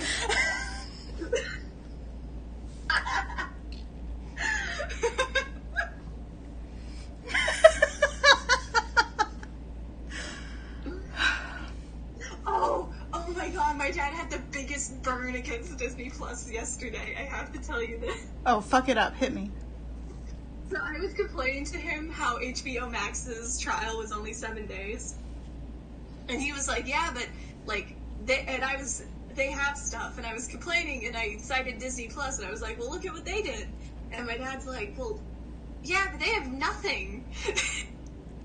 Damn. I mean, if you look at their stuff, don't get me wrong, if you're someone like me who will actually go through and like look at their cartoons and watch the cartoons quite happily, then yeah, you're gonna find some solid entertainment on Disney Plus. But if you are, right, if you are the average adult person who's not a fucking weirdo, you'll watch like The Lion King and Ratatouille and then be like, alright, this is dumb, free trial, over. Because well, that's why I think they did the partnership with Verizon to get people on it for a year. Yeah, they wanted to get people to where it was like, okay, this will be worth it. Look, we're doing The Mandalorian, we're doing stuff with Nat Geo. There's stuff on here to interest you adult people with your adult lives. But frankly, yeah, the pandemic screwed them over, and, you know, it is really hard to be sympathetic towards Disney right now, not gonna lie. Yeah, it wasn't just the pandemic, though. It was their own... Because, granted, the show was before my time. Right. I was, like, 4 when it was out. Lizzie McGuire. Mm-hmm. There was supposed to be a sequel series on Disney Plus, and they even filmed 2 episodes. But the execs at Disney shut it down because it was too adult. See, and that part's dumb. Yes, you're Disney, but at this point, Disney, you own the effing Simpsons, okay? It's okay to have some adult stuff, all right? You've already... Well, they still don't have the one episode that pissed everybody off on Disney Plus, I don't think. Really? Or, well, not pissed everybody off, but I believe it was, after the HBO documentaries about Michael Jackson came out, they took out the episode where he was in it. Well, and that... was that because it pissed everyone off, or because the Michael Jackson estate made them? I thought it was because, everybody was mad at MJ. Oh, I don't know. My whole thing is just that, like, yes, Disney has cemented themselves as a kid's thing, but even more importantly, they've cemented themselves as an entertainment company in the minds of a lot of people. So, like, you can do adult things, Disney. It's okay. I, too, am struggling with the concept of paying the bills and not crying. Well, because you remember there's 2 different versions of Disney Plus available. The free one that everybody got with their, Verizon plans. Or that was the company they did the deal with, right? Yeah, Verizon. The free one they got was the lower grade one that would be $7 a month. All the adult stuff is on the $13 a month plan, which you actually have to pay for if you want to test it out, because that one contains most of Fox's library. Gotcha. Crafty bastards. So that's the problem, is that the one that everybody's testing out, the one that people are seeing, because the free trial, is for that, and not the $13 a month one, is the one with all the kid stuff. Where it's just most of Disney's back catalog. Because yes, they still do not have all of their animated films on there, and I am very mad about this. I don't know. I'm kind of peeved about it too. I just, at this point, They have 2 out of... You know how I told you that they did short compilation films in the 40s? Right. They have, all but one of them on there, and it pisses me off because the one that they don't have is the one I want to watch. Oh, that's dumb. And I know for a fact there is only one reason why they don't have it on there. And why is that? Remember that All the Cats Join In short that I keep sending you, but I don't know if you've seen yet? Yes. So did you watch it? I, honest to God, can't remember. This week has wrecked my brain. Okay, you would remember, because there is a scene in it where it shows, it's like a quick little jazz vignette. But it caused the most controversy in the 40s, and it still causes the most controversy now. Because featured as part of it, it's basically about a bunch of teenagers going out to a malt shop, because it's 40s. Right. And part of it is a girl getting ready, which includes her jumping in the shower. There is no nudity, per se, but it gets close. Oh, is hers the silhouette one? Yeah, it's a silhouette, and then, you almost see a butt when she's drying herself off with a towel. Almost, which is enough for everyone to lose their minds. Well, I mean, when it came out, a lot of people lost their minds. Yeah, I know. And, I was reading Amazon reviews because, thankfully, they put this on DVD. And so, I at least have another recourse to find it. Right. Or the whole thing. But when the first review was a teacher, starring it, and was like, I thought this would be a more boring version of Fantasia. I'm happy I screened it first because there's a scene with a girl getting dressed and taking a shower.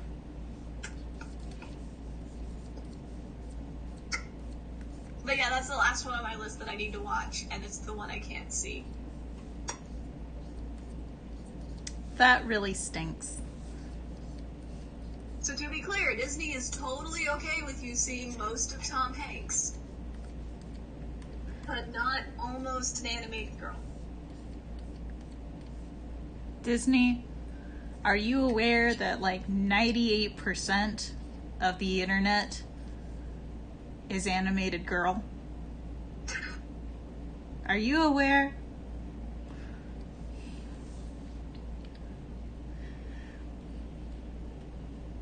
I just want Disney to be better.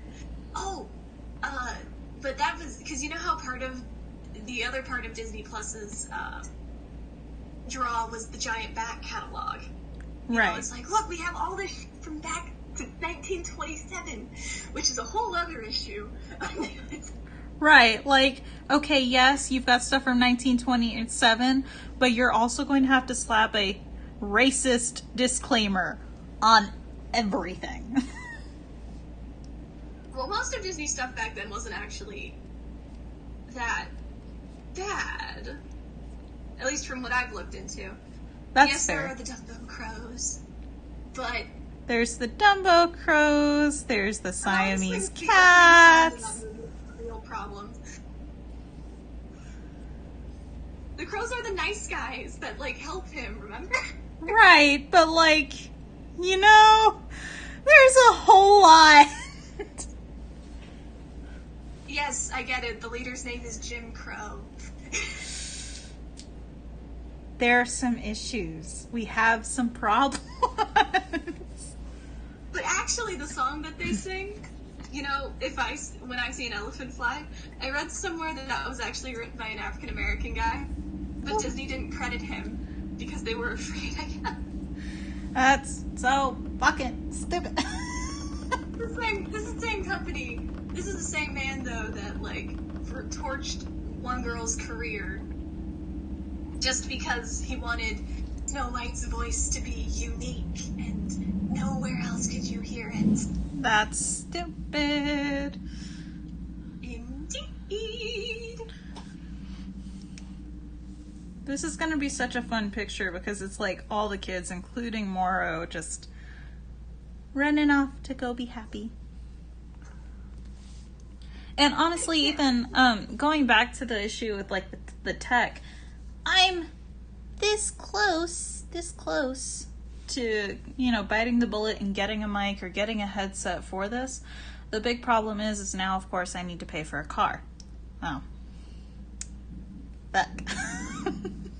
Yeah, that might be a problem. So wait, are you moving into an apartment?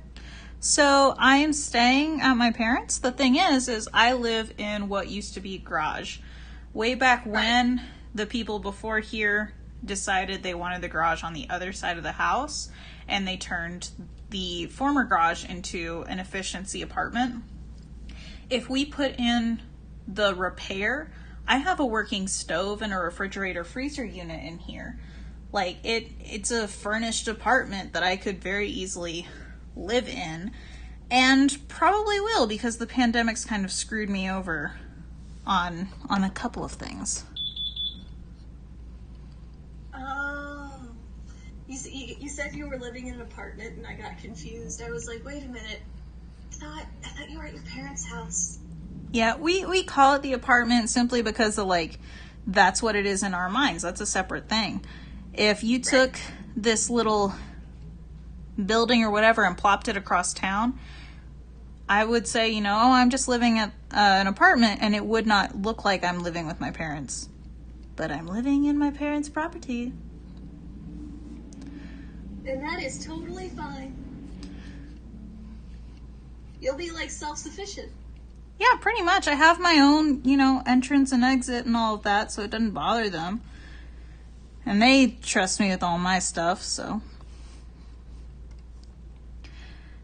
And honestly, Ethan, if you have a spare once you do upgrade, I totally would take it.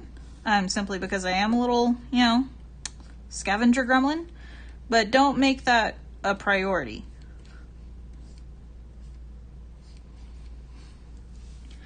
How long or short do I make Pixel's hair? Who knows? Who knows? Long and flowy.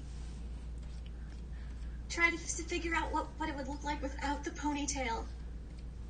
Does she keep it in a ponytail? I always draw her with a bun. Or bob, or you know what I thought her hair was like a clone of Nia's in the show. It is, and I say that's stupid. Well, still, get rid of the bob is what I'm saying. Figure out what it's like, long and flowy.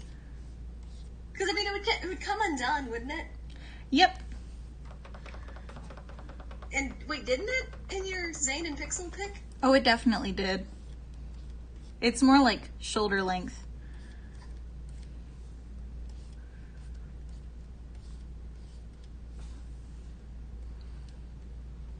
Alright, since I'm still stuck on Disney, I have a fun question for you, Miss Art Girl. What's up? What is your favorite art style from all the Disney movies you've seen? All the Disney movies I've seen. Favorite art style. Damn. Because, I mean, I know a lot of them are samey, especially the CG ones. Right. But, you know, they get creative sometimes. They do, on occasion. On occasion. I guess because you love character design, so I guess... I do really love character design. If we're talking purely character design, Hercules and the Emperor's New Groove have beautiful character designs. Their characters are unique. They use shapes in just a beautiful, beautiful way, and it's an exaggerated way, which, while it doesn't show in my art style, I love that in art. Like, I love the exaggerated character shapes. So Hercules and the Emperor's New Groove. Hey, Nintendo Mingas, what's up? Hercules and the Emperor's New Groove have beautiful character designs. As for overall art style, I love Atlantis's art style. I feel like it has just that touch of stylization that reminds me of Mulan, like with the smoke and everything. I feel like there's an element of that carries into it. But between the characters and the way that they move, the way that they're animated, combined with the sheer aesthetic of the Lost City itself and all of that, it's a beautiful, beautiful combination. And even the CGI in the movie is not nearly as jarring as it could be in others, you know? Oh, definitely. Atlantis's CG blend was, like, near perfection. It really was. Like, a lot of the Atlantean stuff had, like, that awesome cell shading that early Disney CGI, like, excelled at, and then they just gave up on for some reason. Cell shading is very time consuming, from what I understand. And so if you're just trying to, you know, get something out quick, it's not going to happen. But I remember watching Atlantis, and then even an earlier example where they had CG called Oliver and Company. Yeah, the motorcycle. Oh shit! I don't remember the motorcycle bit, but I remember the limousine. Yeah. The limousine that they try to hijack, like that was CG, but it still fit with like the background and the characters and whatnot. And I was like, I love this. Treasure Planet, what happened? Treasure Planet had a lot happening. You know more than I do, but holy shit. Oh my god, Ethan, we need to fix that. One of these days, whenever I get my apartment cleaned up and we get the TV in here, I might just have all of you over for like a movie education night for Ethan. What's eating clocks? I don't get it. Ethan's making a very bad pun. It's, you know, time consuming. Oh. Don't laugh at him. Don't give him the satisfaction. Treasure Planet is gorgeous. No, I love it. But it's just, as the years have gone on, the CG, how 90, or not 90, more like 80% of the movie is CG, it just bothers me to no end. Yeah. Like, it looks great on some of the characters, like Long John Silver. And, you know, Ben was very expressive for a CG character, like, holy crap. Well, and it's possible that, like, all the focus had to go into them being characters. I still don't get why they couldn't have just used, like, normal backgrounds for the ship instead of making it all CG. They got a flex, Mel. Yeah, and that flex sure totally killed their 2D animation division. Yeah, I know.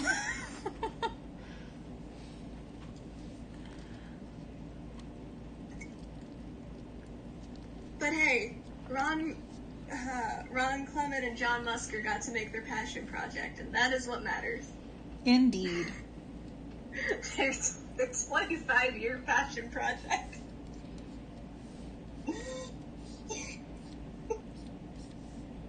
So it boggles my mind that they, like, kept to it for 25 years. Bro, I'm so happy that they did. Because, you know, Me same. too. Sorry, continue. I didn't mean to cut off. You're good. Because, like, same. I, too, would hold on to a project for that long. They were just like, can we make Treasure Island now? Please? And it's just like, what about that Little Mermaid idea? That sounds better.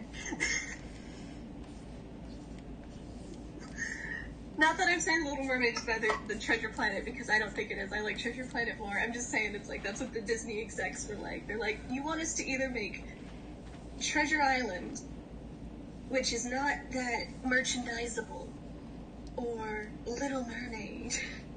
Which, like, I don't get. How is Treasure Island, or Treasure Planet, how is that not merchandisable?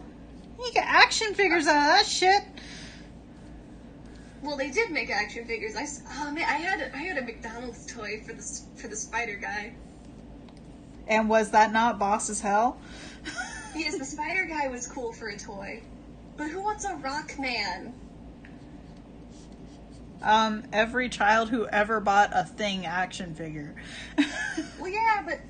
Okay, no offense to Mr. Arrow, but, like, his design was just kind of there. Everybody loves Korg now. What else? I'm sorry, I'm being a smartass.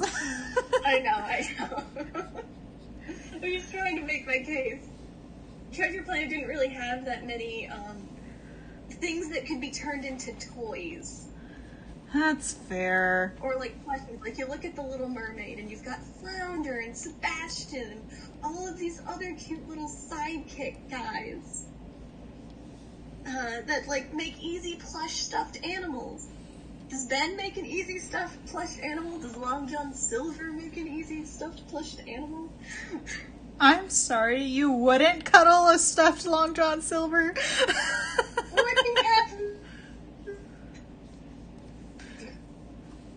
You cut off real bad on that one. And it would be half metal. Would it have to be, or could we just use shiny fabric? I mean, okay. But also Treasure Planet was just more serious tone, which again, I love. Like, I saw that teaser trailer where he was just soaring through all sorts of places on the weird ass, or on his cool, like, solar surfer. And I was like, I need to see this movie. I need to see this movie now. Oh yeah, no, it was so cool, but it was very much a departure from Disney's normal stuff, and that's what screwed it over. Also, you know, marketing, coming out the same year as the Lord of the Rings movie. Oh yeah, it was doomed. Doomed. They're coming out in November. Late November. I love the Like, fact that's that Mia has her dad's fins. Oh. Like that just makes me happy.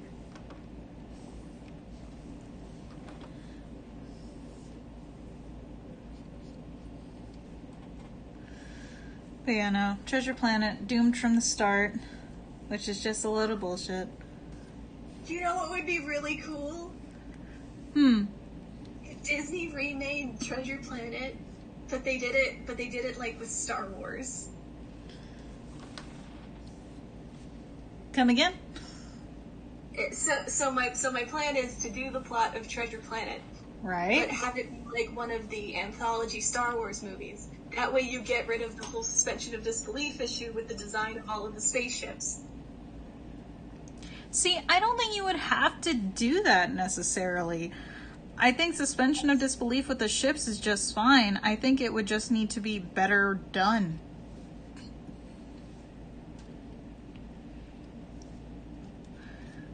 Like, well, just because it's the ships, and then it's the fact that they're flying through, or I guess it is semantics, I don't know.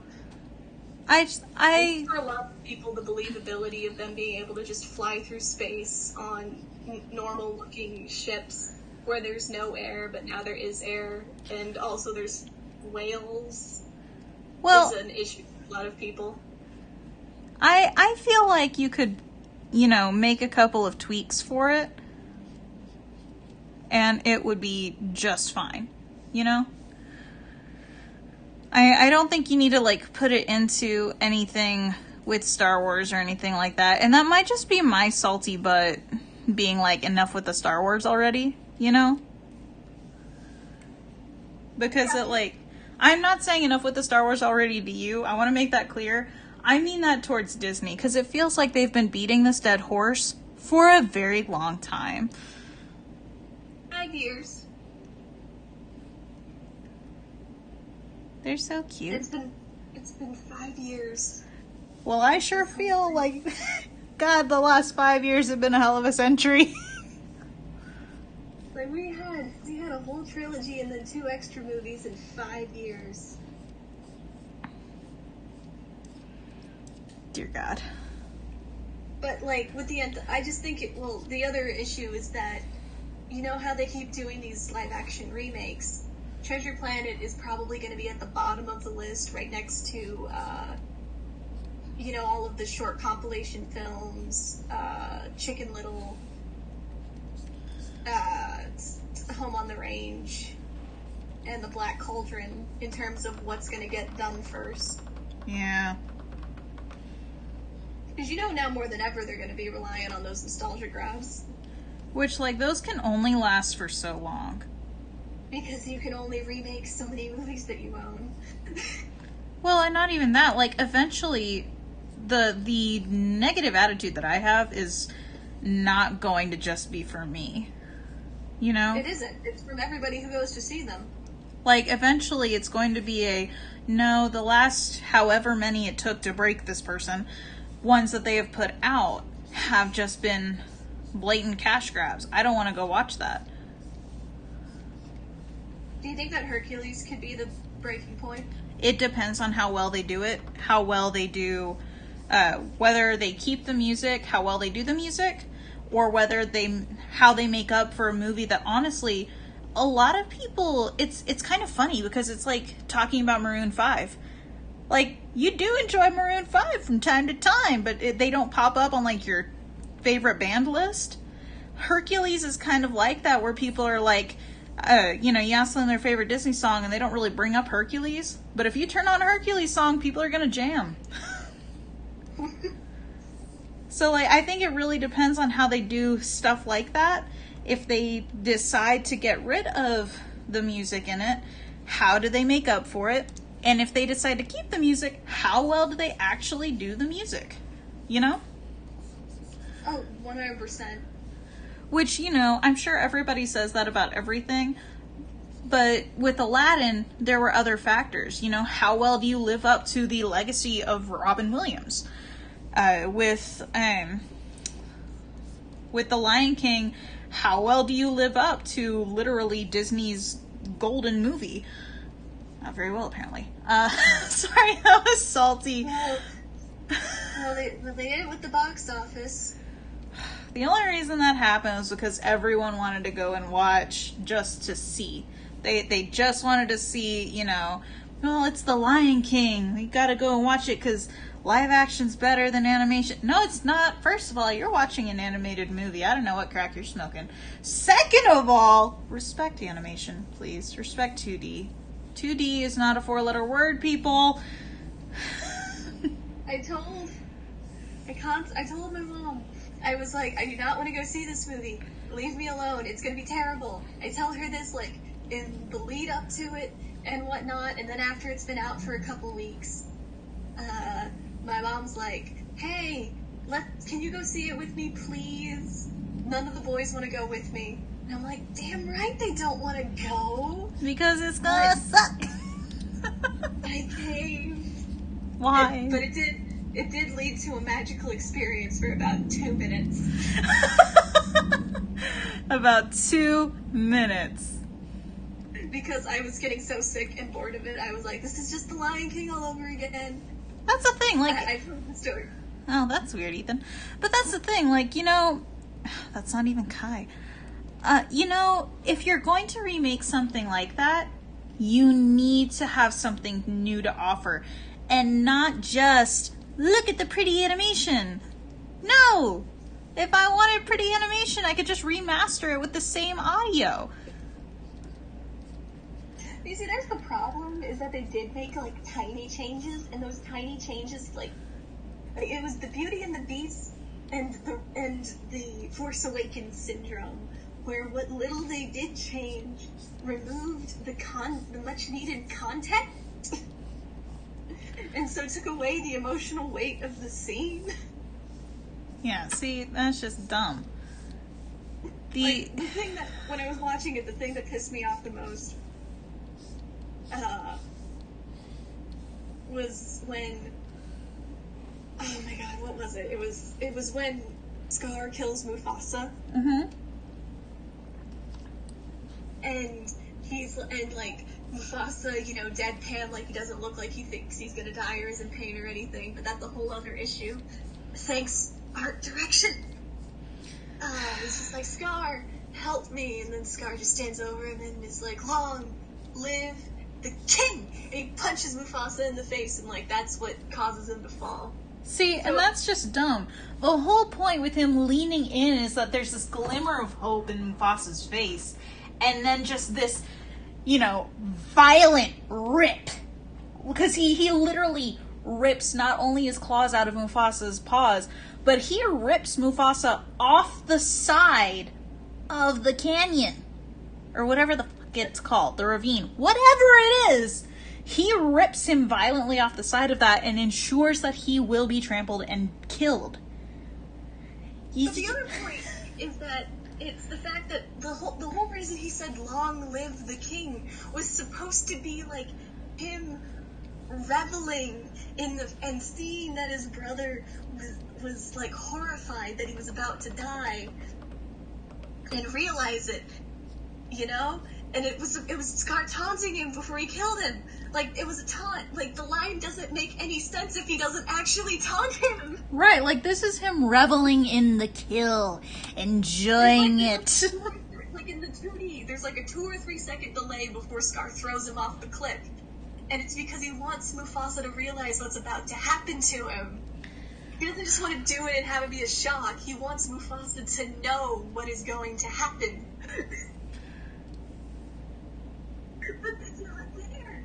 And then the worst, like the part 2 of this worst bit is that I believe I've said this before, but it still pisses me off so much. Is that in the 2D you get this zoom out from Simba's perspective, which is in the live action remake. It zooms out like from his eye in the 2D version, because he's watching, because like it fades out from Mufasa falling, and then you see the black of Simba's eyes. It zooms out and he watches his dad die, and he's like, no! And it's like both symbolic of Mufasa now living in Simba. Get it? Right, yes. The good shit. But it also comes back later when Simba is reliving the moment when Scar is taunting him the way that Scar taunted Mufasa, where it zooms back into Simba's eye, and it's used as like a great way to keep the momentum, like it's going from left to right, and so then Simba tackles Scar from left to right. It's like a great thing, and I love it, and it's great. But in the remake, when they do this whole reincorporation thing, they don't like switch it to where it zooms back in on Simba and then use it as like a momentum thing. They just play the same shot of it zooming out from Simba. You wanna know what that is? That is copying the shot without understanding why it was shot that way. I know. or edited that way. Exactly. And then like Simba like getting up off the side of the cliff wasn't even that shot dramatically. It was like from far away, and he like grabs onto Scar's face and he pulls himself up, which you'd think would be more violent, but it wasn't. I have so many issues. I haven't even watched it. I stand by it. My dad, he asked me if I would watch Aladdin with him because he felt that the songs were enjoyable. Lies. All lies. I refuse to watch live action Lion King. On a personal standpoint, it is a matter of honor at this point. Call me Zuko, I don't care. It's a matter of personal ethics. At this point, I refuse to watch live action Lion King. I remember my mom was so disappointed by it when we got back in the car. And I was like, you know, Mom, we have a digital copy of this movie at home.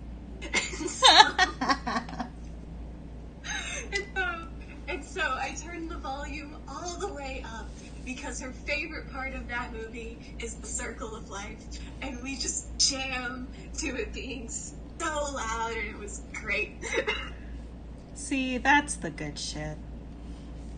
Oh, but the magical moment while I was watching it was that because I realized that it was just like literally a shot-for-shot remake, but worse. But not shot-for-shot. I get up to go to the bathroom, and then I come back. I get up thinking that, oh, this is gonna be the bit where Rafiki, like, finds the stuff and realizes that Simba's alive, and it's just like, blah, blah, blah, blah, blah. But then I come back, and Rafiki only just now catches the wind thing, and I'm like, I was gone for 2 minutes, what did I miss? And my mom looks at me, and she's like, the feather got cat out of your head. Oh man, your poor mom. I left her alone during that. You're awful. I'm trying to remember what days that I've actually drawn Lloyd just to kind of get a look at him. Because I always forget, you know, who's got fins, who's got ears.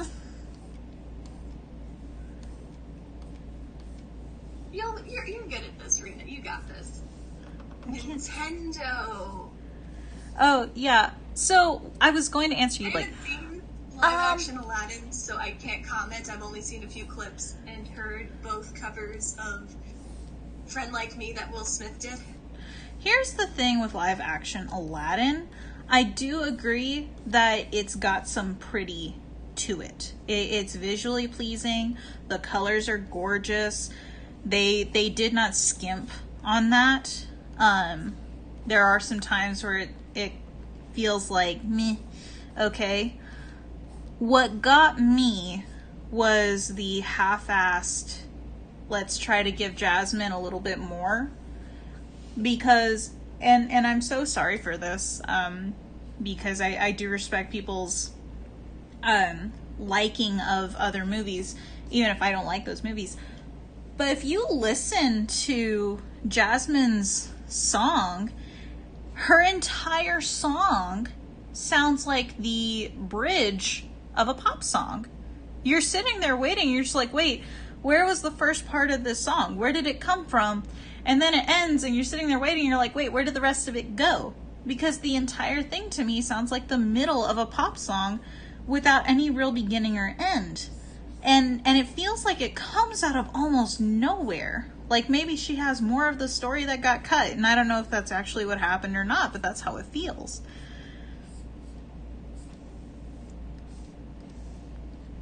I guess my only question with it is, did it do the one thing that these movies don't really do and keep like some form of cartoony physics to it? No.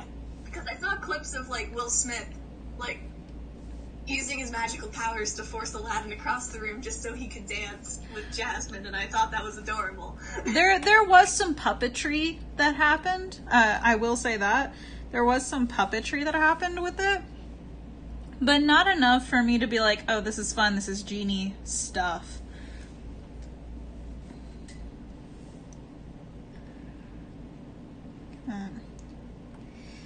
Yeah. But I mean, like, not just with the genie, though. I just mean, like, overall, did it keep a lighter... Did it not... Because you know how Lion King is, like, this hyper-stylized, ultra-realism thing that just sucked all the color out of the movie. Aladdin kept the color. They, to their credit, because it's supposed to be taking place in a desert Arabic type setting, they kept the beautiful color and patterns on the costuming and the set design. But it felt like it was really, really pretty to look at, but it was still very much Aladdin. Will Smith did pleasantly surprise me. I was happy to see that they did let him have more of a you do a Will Smith genie as opposed to try and do a Robin Williams genie, because I was concerned about that. Simply because of, like, that's just not fair to do to a guy. You know? It's not fair to bring someone in and be like, okay, we need you to play this character that was phenomenally knocked out of the park and written for a man who is widely respected and is still loved for being him. Not just being the character, but being that man. Like, that would suck so bad to get that role and be like, oh, you just want me to try and be him and you know I can't. In fact, I'm pretty sure there are Disney movies who, like, the main character's entire arc is I'm not going to be who the man wants me to be.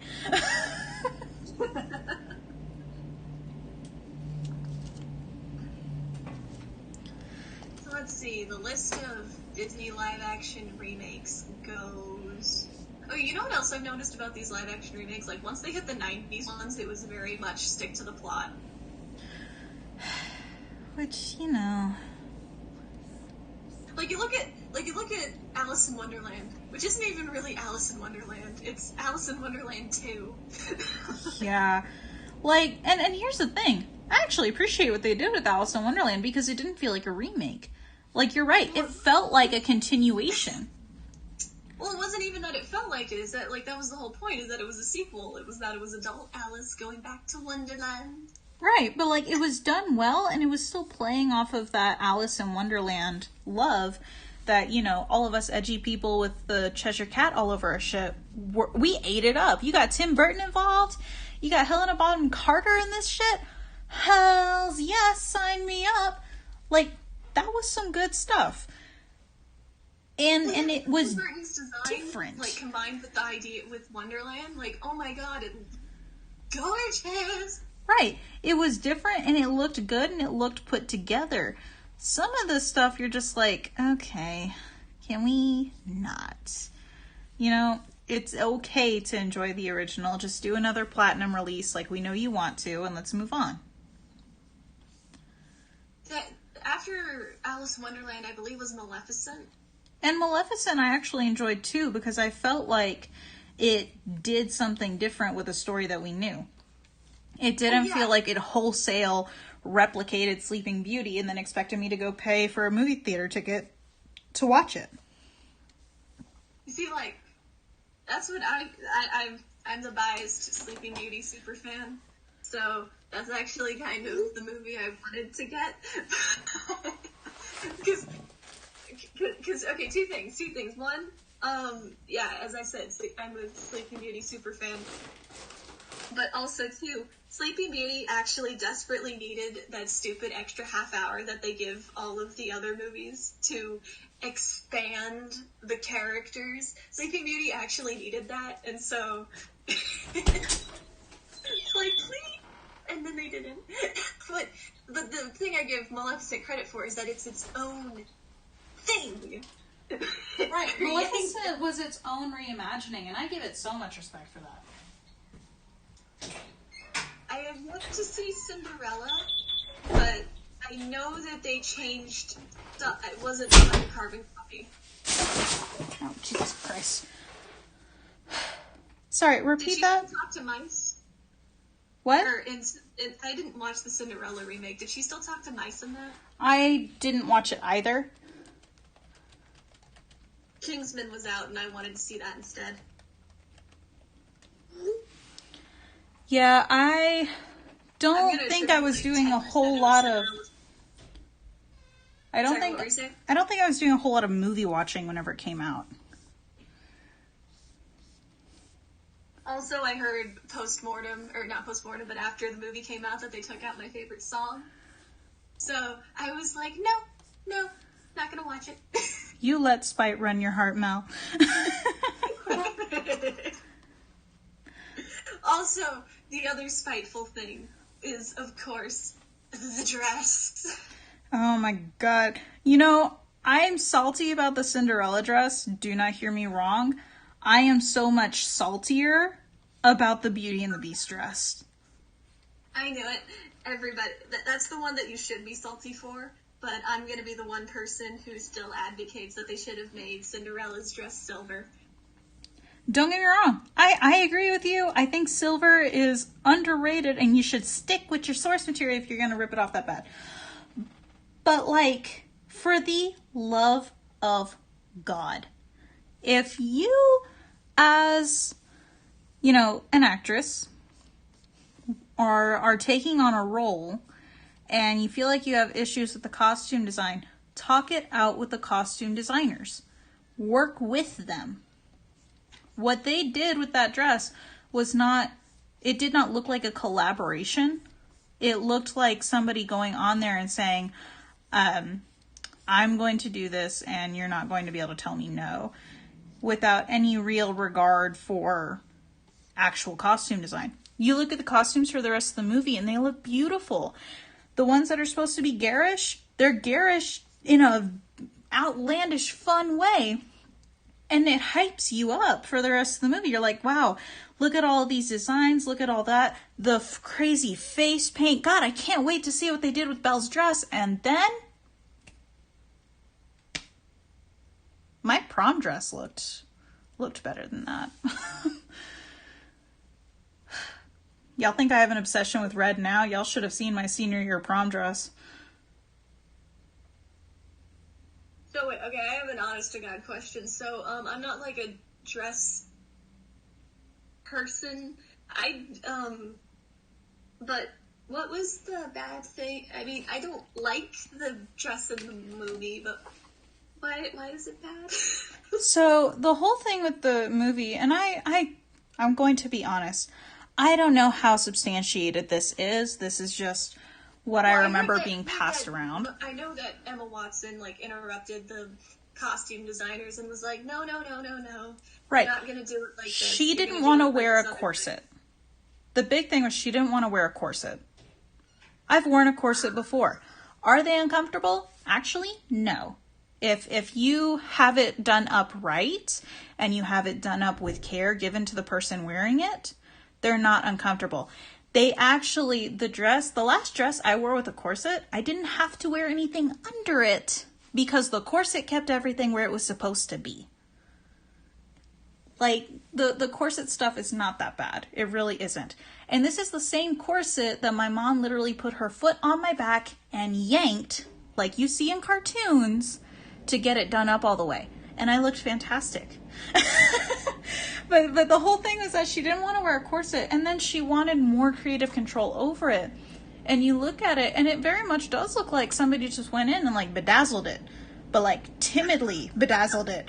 You didn't go all out. You're not new to bedazzling. You're at that weird intermediate part where you know how the bedazzler works, but you don't really have the eye for the design yet. So you're scared of using it because you don't want to screw it up like you screwed up all your practice stuff. And it looks like the basis. I hate the color. Here's the thing. The color could have been improved so much. Because here's the thing. It looks like the basis for what that dress could have been. It looks like the undercoat that you might put on so that way if you size up the undercoat, you can then layer fabric on top of it and know that it's going to fit your actress. It looks like the basic stuff that you're going to now layer tulle and petticoats on to build up this dress, but they never got past that point. And I'm salty about it. I was also just salty because I remember being a kid you know, and watching and looking at Belle's dress and being like, oh my god, look at all that poofy stuff underneath it. You know? Right. Petticoats! Like, big looks. Petticoats! Here's the thing. Okay, we're gonna get a whole lot of Rena backstory tonight, folks. Are y'all ready for this? So, my grandma's a piano teacher, which means that I used to play piano religiously. I did recitals, I did sonatina competitions, all the mess, all the things. From the time I was 3 until I was like 13. And I didn't stop because I wanted to stop. I stopped because I switched schools and we didn't have the time to be over at grandma's as much as it needed for a lesson. Okay? I've worn petticoats since I was like 3. Petticoats are actually kind of fun to wear because you put on a dress or whatever and it's a little swishy, whatever. You put on a petticoat and you feel like you're wearing Cinderella's dress. It's huge. And it gives volume to the dress. And it gives like some fun stuff. Like, I don't know where my legs are. Like, you know, whenever, what is it? In The King and I, whenever they're all marveling at her huge dress and she's like, look, only 2 legs. Like, that's how it feels to wear the petticoats because you're just like, where are my legs? I know. You don't know. So yeah, just adding petticoats to that dress could have helped it so much, but they couldn't because it was so thin and had so few layers of fabric, it would have just turned it into a tent and it wouldn't have flowed the way that they needed it to.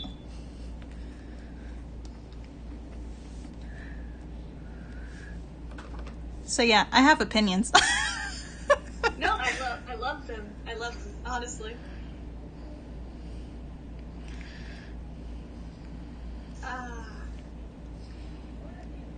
You know, the one that I want to check out is Pete's Dragon because I heard it was okay. I never watched it simply because of, like, I didn't watch the OG, so there's no real draw for me to watch it, you know? I didn't watch the OG either, but I know it was one of those animation hybrid movies. Yeah, kind of like Rock-a-Doodle and Who Framed Roger Rabbit. Yeah, Who Framed Roger Rabbit I think is the better comparison. Rock-a-Doodle's such a fun movie. If y'all ever get the chance to watch it, do. Oh, I do need to watch it simply because it's got my guy Phil Harris in it in his last voice acting role. Where can you find it? You can find it on Amazon Prime. Yeah, thank you. Or, you know, I told you who Phil Harris is, didn't I? Maybe?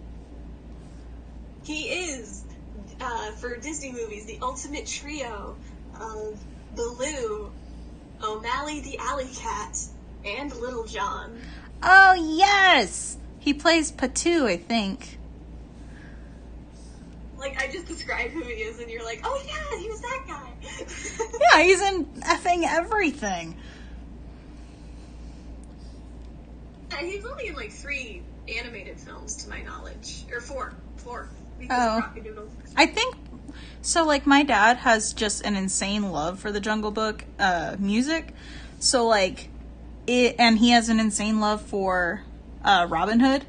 So that stuff has been constants for me. That might be where the whole it feels like he's been in everything comes from.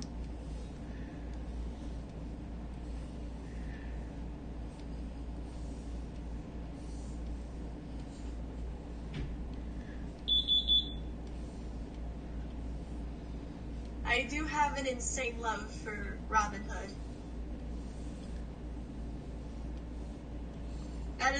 Robin Hood is a movie that shouldn't be as rewatchable as it is. And yet... Totally 100% is. What'd you say? I said, and yet... And yet it is. Because, I mean, that was like lowest of low budget Disney. Reusing shots all over the place. Like, the opening credits is just recycled animation that you're going to see in the movie. Like, and yeah, it's so fun. How many times did you see those, like, group of wolf archers or whatever shooting arrows at Robin Hood? You know, do you remember what I'm talking about? Yes.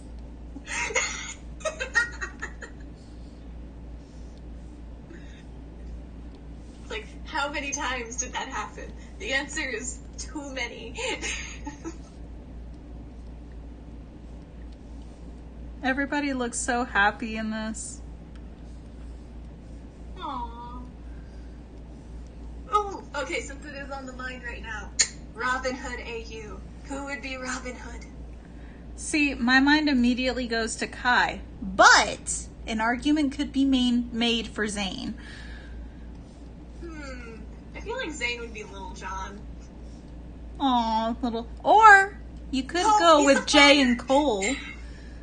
You could go with Jay as Robin Hood and Cole as Little John.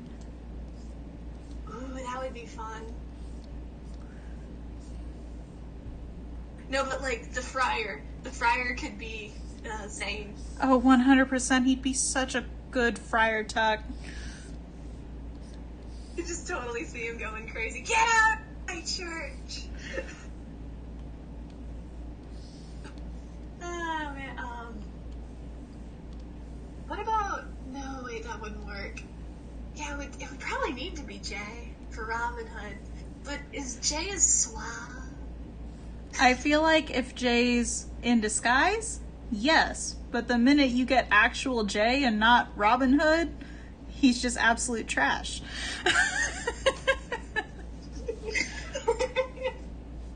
Oh my god, Rena, what if he showed up to the archery tournament as Superstar Rockin' Jay? Oh my god, instead of an archery tournament, it's a band competition.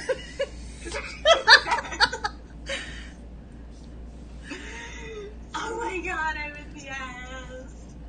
I think we might have a new AU.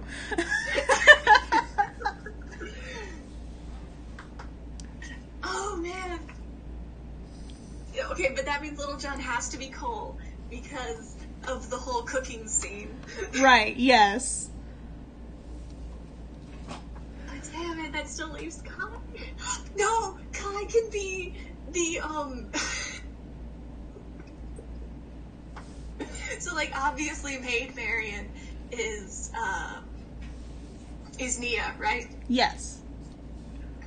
So what if we make her little chicken friend Kai? Aw, yes. Wait, what if Prince John is Crux? I was gonna say Prince John could be Garmadon.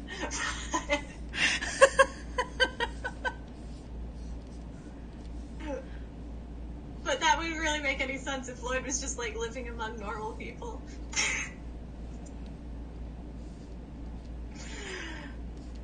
Oh wait, would that make Hisacronics? Please let it make Hisacronics.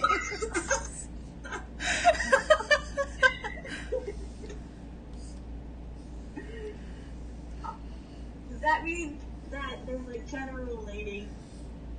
What's her butt? I can't remember. Is the sheriff? Oh, Makia. Yeah, Yes. Makia. Yes, 100%. That is exactly what that means. This is perfect. This is a perfect AU right here. I'm loving this so much. Also, I think I finally figured out how Jay's little cheek fins work. Aww. Good work, girl. I love his little cheek fins. Everything I do with Jay is just to make him cuter. Aww. Well, it's not very hard. Jay is adorable. He really is. He's a And now he's dumbass. your new Robin Hood. He's a dumbass, but he's adorable. I'm just imagining Jay dressed up in the Robin Hood clothes, and I'm like, he's just gonna look like Peter Pan. He is. Poor guy.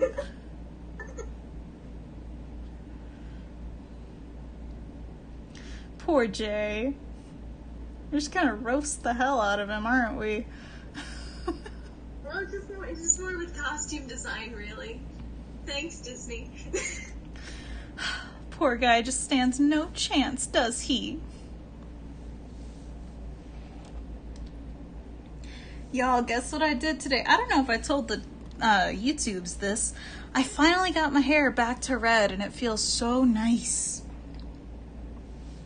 We have talked about this, but I don't think you outright said that you died. With the Scott Pilgrim stuff. Oh, that's right. Yeah, no, I'm just excited to be back to red. It's not that I dislike my natural hair color. I think my natural hair color is actually really pretty. But red is just so much better. I feel that. 100%, girl.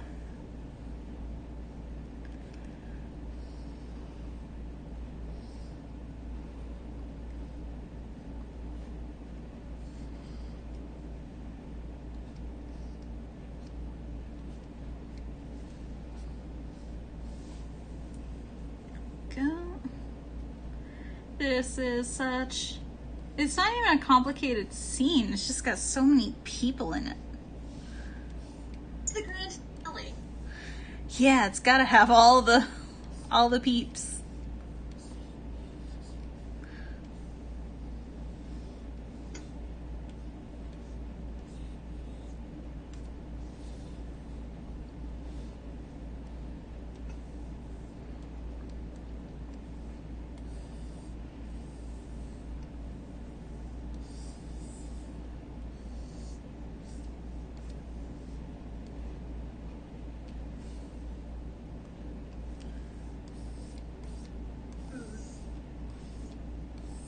I keep getting sidetracked before I can get to the main point that I wanted to make about HBO Max. is that Warner Brothers has an insane film archive too. Yeah, WB is one of the big ones, and hopefully they'll put out some good stuff. And I heard they're putting up everything. Everything? Everything. Holy shit. They own MGM. Holy shit. Yeah, a big part of their advertising campaign is showing off that Wizard of Oz is going to be on there. People will watch for Wizard of Oz. No, and I was just sitting there I bought that movie 3 years ago. Well, 'cause what happened was I went on a legit hunt for that movie at Target and Walmart and other places around my college, and I was like, where the hell is this? I went to Walmart and I was like, do you guys have the Wizard of Oz? And they're like, we have Tom and Jerry in the Wizard of Oz. And Mel's just like, that is not the same thing. That's it. I gotta get it digital. Which bums me out because digital now is more expensive than Blu-ray. Yeah. Which just absolutely sucks. What a physical copy. Why is it more expensive? Because more people buy it. Well, I know the real reason why it's more expensive. It's because if you buy an HD copy,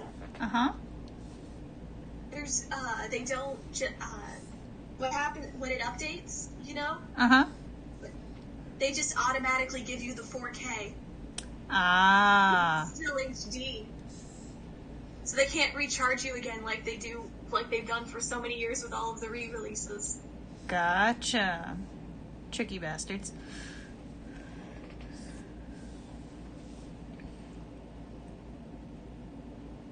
So the point is that if the film people ever decide to update it, they can't for the same movie again, but higher quality.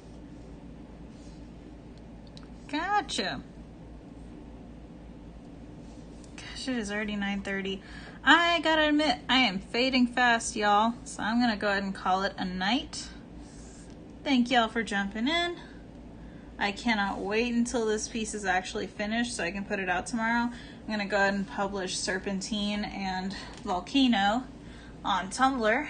And I'll see you guys whenever I finally get a chance to do this again.